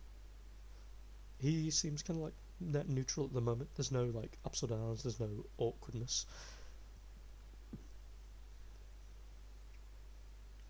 So, what would you suggest then? As you seem to be the expert at this. He slams his hand on the table 3 times and says, "Go and kiss the man." The second you do, it opens the floodgates of emotions, and either you do something else in the middle of the night, or you at least let him know it's something that you're open to. You're scary. I mean, I can see through the facade, evidently, by the way you're acting. But maybe he just doesn't know how to provoke that yet. You're crazy! Look at So you! many people here. And each of them currently like keeps staring back. But then Anrio like kicks his fingers and goes, No, carry on. We're busy here. I can't just run over to his table. My sister's right there, and then she'll tell my mother, and that would be a whole thing. What? That The Emperor yous- is sat right there. Oh no, you're showing affection in a public place to someone you're into. Whatever will we do? We're in a fucking ex-brothel. The Emperor's in the brothel. I don't think he's gonna bat an eyelid at someone kissing someone. Okay. I'm gonna grab the bottle of vodka next to me. I'm gonna take a huge swig, and then just look at Anriel and be like, "Are you for real? Are you for real?" Yes. I look at Kier. I'm looking at Kier, like, to be the voice of reason here. Tell me not to do this. He looks over at Anriel, then looks back at you and goes, I'm not going to lie. To be fair, it sort of worked with us. So, Oh. Yeah, I raised we've- my eyebrow at we've- us, and then I... we've had a tryst. That's all it was. Just, this is not about me, this is about you. It works, that's all I'm saying. Although, to be fair, male. Different sex drives. It doesn't matter. Just he makes a valid point for once. This whole conversation, she's taking multiple swigs of vodka. Okay. Okay. Alright, slam the bottle down and stand up. And as soon as she stands up, she's like, "Oh, God." But seeing Anriel looking so mocking and annoying, I have to prove a point, so... He's like leaning forward. His chin on the back of his hand. He's grinning side to side. Like, you're gonna do it, aren't you? If this goes badly, I will run you through with my sword, I Hey. swear. If for some reason it goes badly, I will run myself through.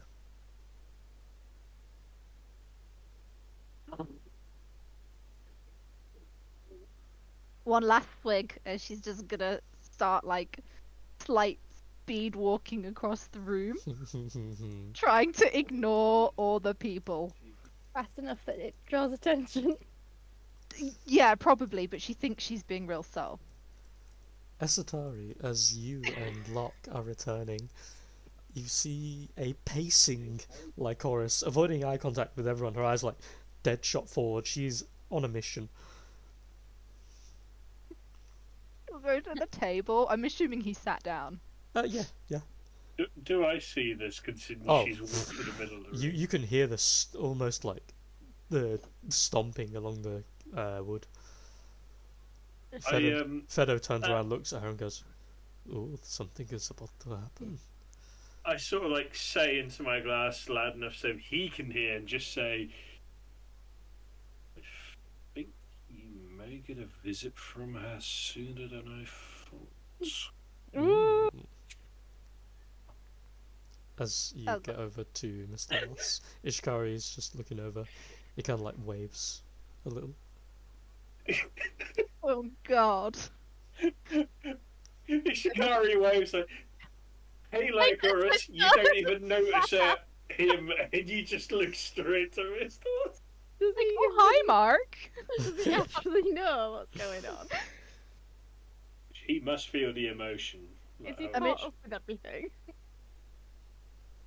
Between you two. I I'm just don't gonna know if he muster- has. I'm just gonna muster to Locke and be like, Well, "Hope it's you're gonna not have to about to put stab someone." I assume he looks up at her. He looks over the second your heart starts, well, your blood starts racing, because he can feel it too, remember? So he turns Oh, over, yeah. looks toward you, sees you coming along, you're just like dead shot. He literally goes to Ishikari, obviously you can't hear it, but he goes to Ishikari. I think someone has said something. She's looking at me with the eyes of either she's about to stab me, or I don't even know what other options there are these days. And Ishikari's just like, it's fine. She maybe has had too much to drink. And then you like a couple of feet away, and then you get to the table.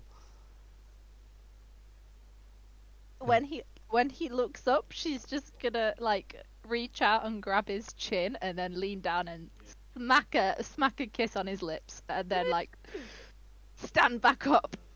As you reach for his chin, given that you two are very like limited on the physical contact, immediately you both have this like ping-ponging effect of like emotion on each other, Oh no. and he's suddenly What just thrown of like emotion? what's happening, and then you give him a smooch, and then there is a soft, silent, blissful moment that, with the connection you two have through the collar,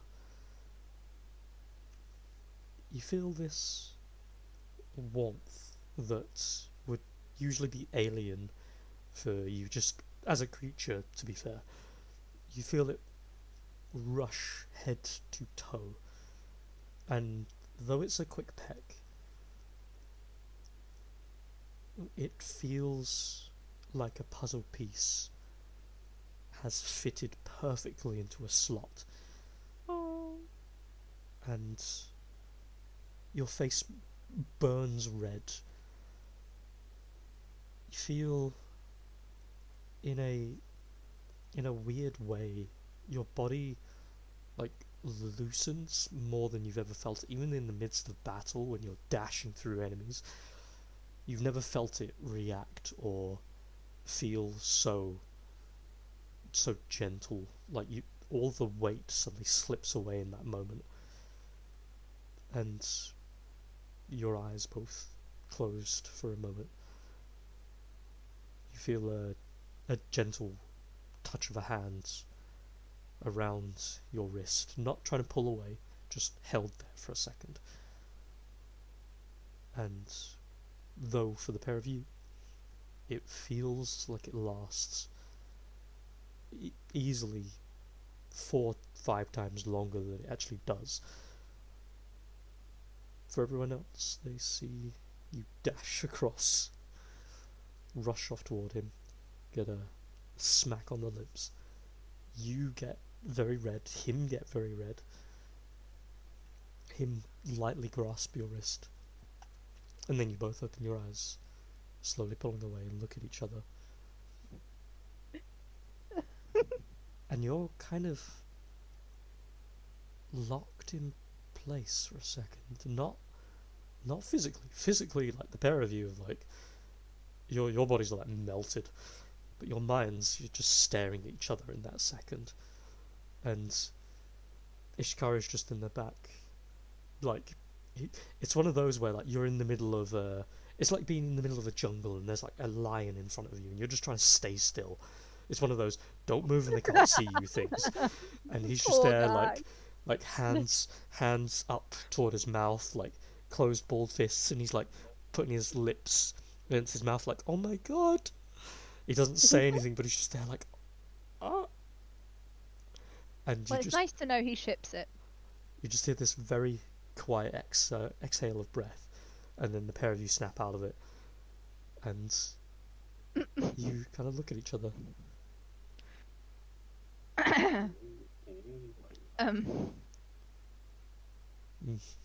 Mr. Luss looks forward, speechless. But there is something of an awkward smile. That thing of, I did want this, and now my face doesn't know what to do.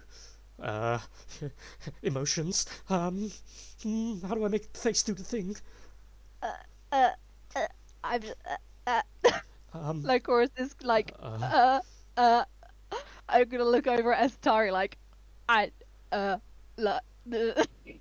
like her brain's not working. he It's like stands. Estari. He stands up, still holding on to your like wrist, not even really realizing. He pulls you a little closer, and you two are like barely like a few inches from each other's faces again. And again, as that quiet comfort of the world is just you two for that moment, and he pulls for another kiss. And as the soft quiet of the moment continues, you two don't realise until the exchange ends, but the room has gone silent. No! And I was gonna say, when she looked at me for aid, I will try and aid her. And I was gonna say, as I walk down after that, I'll kind of call out to the room and be like, "Oh, is everyone having enough food? You absolutely have to try the chutter. How's the supplies going?" And I'll just try and draw more attention to myself. Immediately, there are a handful of people laughing at the situation because it's evident what you're trying to do. People like looking over at them. You see a handful of faces looking over, especially in the close portions of the NPCs that are looking over and are just with those faces of like, oh, fucking finally. A couple of the others like raise their glasses up. A couple are like chuckling at your intervention. The nobles, Lupula in particular, is like leaning back in his chair, looking past the railings toward the pair of you, with a actually joyful grin on his face. And with you there at the moment, Nessa, you catch Nessa him. Wolf whistles. Of course she does. You quietly catch Lupula saying, I'm glad for her. It's about time. It is about time. Do you know how long we've been waiting for that to happen? So long. And as I'm gonna look very proud as well. the exchange between you finishes, he lets go of your hand with that sudden realization, and then just looks you in the eyes as if he's looking into the deepest recesses of you. And it feels inviting. It feels like he actually might know the same things that you feel. And I mean, you literally can feel each other's feelings, but it feels like he can see you. It feels like you're the only thing that's important. And despite the wolf whistling, the slight heckles, the slight joyful clinks, he is not paying any attention to any of that. All he says is, I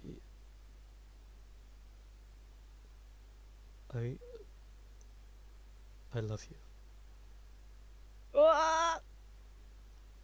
New people here. Why would you say it right in front of my brother? And Satari's just like, why are they all such idiots? Do none of them know what she would want?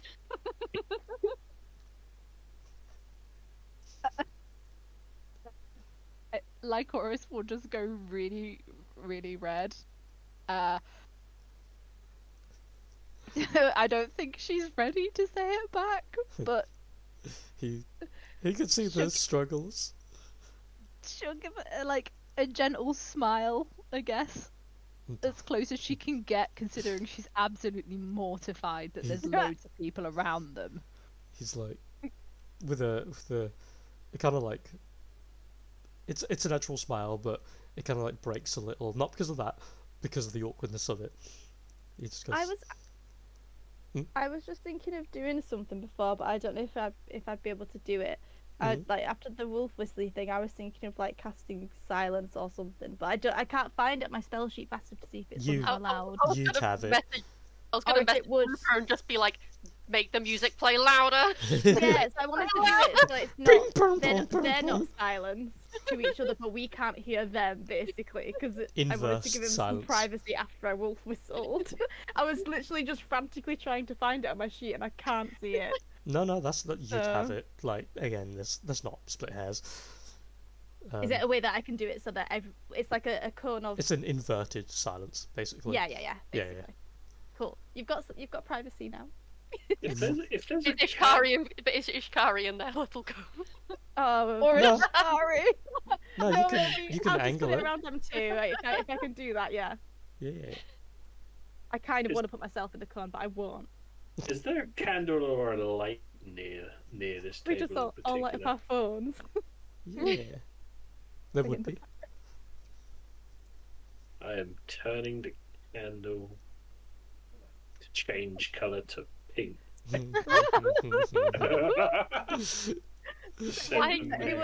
dancing lights? Any dancing lights in here? So when the silence is put up, he turns, looks around at the barrier. He will then say it. Nice. After you quite evidently aren't ready to say it, he does like with that kind of like broken smile of like he's trying not to laugh because it's not the situation for it. But he does say, I'm not fishing for you to say it back. I know this is overwhelming enough. I can quite literally feel that. If you want to go upstairs to take a moment, I won't hold it against you.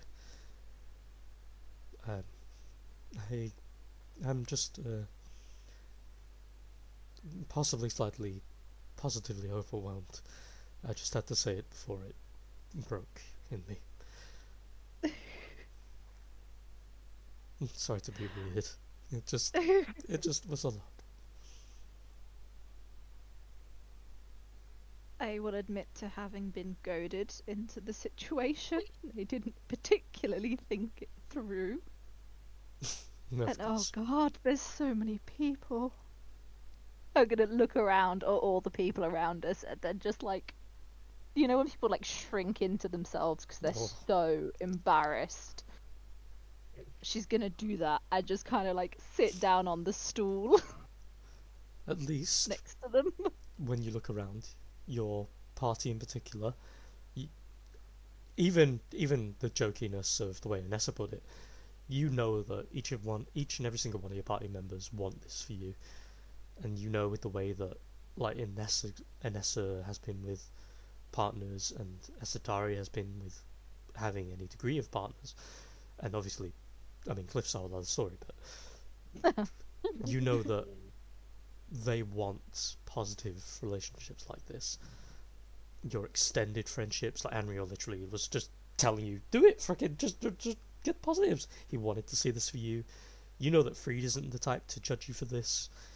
You know that even your crew, like, despite them being the freshest faces of your life, they can see that this romance, this interest is good for you. And like, other than like Yuiko, a lot of the crew are looking at you with those faces of like, good for her. Yuiko's looking at you with that face of like, nice. I guess she'll take a deep breath and just be like, I think I might need to sit upstairs for a little bit. I thought you might. He passes you his drink. I down it. I'll give him a final squeeze. I'm still holding his face. I feel like I should let go. I let go of his face. Okay. I give a final squeeze on like the hand or the wrist or whatever. Mhm. And then I'm gonna awkwardly like shuffle past people. Somehow, go in all of sit that happening, upstairs. Vlad and Ravi had their backs turned, and as he turns back, looking around as you're just walking off, he goes, why is everybody so quiet? Did I miss something? Sister, what's going on? Everybody's being so weird. I was gonna say, I'm still here for my girl, and I'm gonna use my temporary inspiration here. Oh. Oh, still not very good. If anyone teases her in front of me, you have to have a tablespoon of plain chutter. I'll take it. Not even the good stuff. The Emperor's like turns around slowly, looks toward you, looks back, looks down at the chutter, and he looks at the nacho piece, and you know in the back of his head he's thinking like, is that some kind of punishment? Have I been doing this wrong? Wait. Oh my god, I need the Emperor to tease her now. I feel like she's, like in anime when they go so red, you can see the heat waves coming off. Yes. Yeah. I feel like she's lying on the sofa and her body's panicking because it's never been this warm.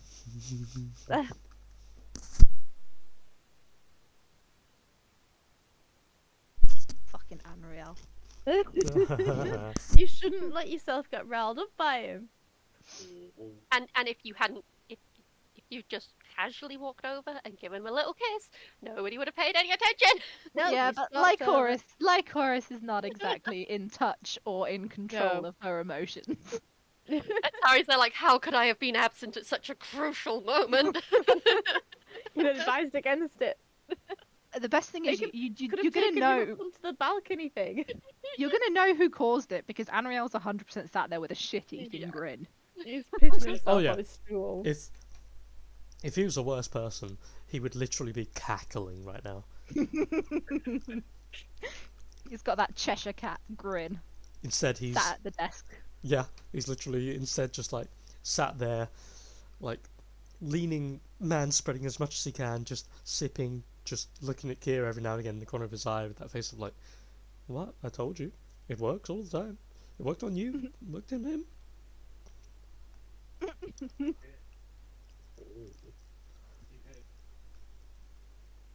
Men are idiots. Men and like Horus. Of course, it's just a different kind of idiot. Yeah. Looks sad at the floor. As soon as she lies down on Aw. the sofa upstairs, her immediate thought is, "Oh God, Nessa's gonna talk to me soon." Yep. And I haven't even told you guys he has a real dick.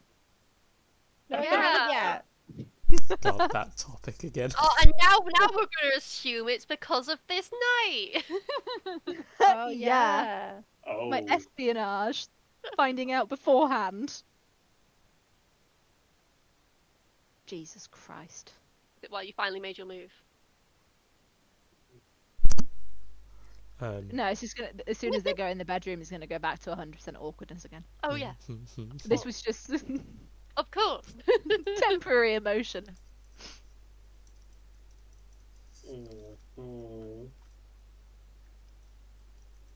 I will return to the room after like 10 minutes, and then hover nearby Esatari. Protect me, mother. Emotional Protect me. support. I really want to know how our etiquette teacher's feeling after that, and like Anessa doing shots with the Emperor. He's got his notebook out and he's Out like, the okay, fucking talk to her window." about this. Talk to her about that. Discuss hierarchy. Discuss like public displays of affection. Discuss the child riding the chicken. And that's not a euphemism. Both. I feel like the counsellor and the etiquette dude are gonna have like an emergency staff meeting after this. Yeah, agreed. Even more fucked up than we realized. I saw at least 7 violations of normal etiquette protocols in just the swapping of saliva. Feathercraft, how do we deal with this beloved boss of ours? It is truly getting insane. I'm up to my eyes in stress just thinking about what they're talking to the Emperor about over there. Please tell me they're at least using some of my decorum lessons. I'm Nope. truly going to start bleeding from the eyes. Can you imagine his reaction at Nessa Wolf whistling in front of the Emperor? Like aneurysm. He will whistle too. How does Awful Angelina fireball look? in hand. Does Angelina look scandalized or happy? No, she looks Or happy. both? She looks happy. Okay. Why would she care? She's the next heiress, not you. I can do what I want. No political marriage for me. Although to be fair, technically he's an elf, you're an elf, so Yeah. so it's air quotes political. Or adjacent True. even. And if he ends up fighting in the tournament, it's fine. That adds pedigree. That's how it works, right? Sure. Well, Yay. it definitely adds value to his name anyway. And I mean, they could technically give him a title, if he participates. Lord Tinkerer. It's a stupid title, but it would be funny. It would. As you head off, on your way back down, you see things are settled for the most part. People are still like generally hanging. The vibes are getting a little bit more alcohol induced in the spiciness. Anriel and Kira are a little bit more cozy together. In the corner, you can see that one of that they're like their chairs are a little bit more snugly together, and there's a lot of like arm over the shoulder from Anriel to Kier, and like they're gently like brushing heads against each other every now and again. Freed, super drunk. Like, he's not a big drinker. He has drunk way too much. He's currently talking with Urid about old times, because obviously they're both old enough to have seen a lot of Alden's inception. Katrina is like trying to cut him off, but she's also she also keeps getting reminded by Tempus that technically it's not her bar. So if Freed, someone who has saved quite a lot of people in his time, wants to get blackout pissed, there is no safer place to do so. And yeah, there'll probably be a lot more talking to be had, but we are getting on to 12 o'clock, so I feel like I should say we should quit it here, because if we go through another round of conversations, we will probably be here till 1 a.m. That's fine. No, I will probably. I will turn into a pumpkin at midnight. Yeah, there'll suddenly be silence, and then I'll have a message from Ryan saying, Megan fell asleep. Aw. Yes, we've got to be up early tomorrow anyway. We're getting picked up so we can go to stuff. Ooh. We're going to Trentham Garden Centre because there's a market on, and there's like a little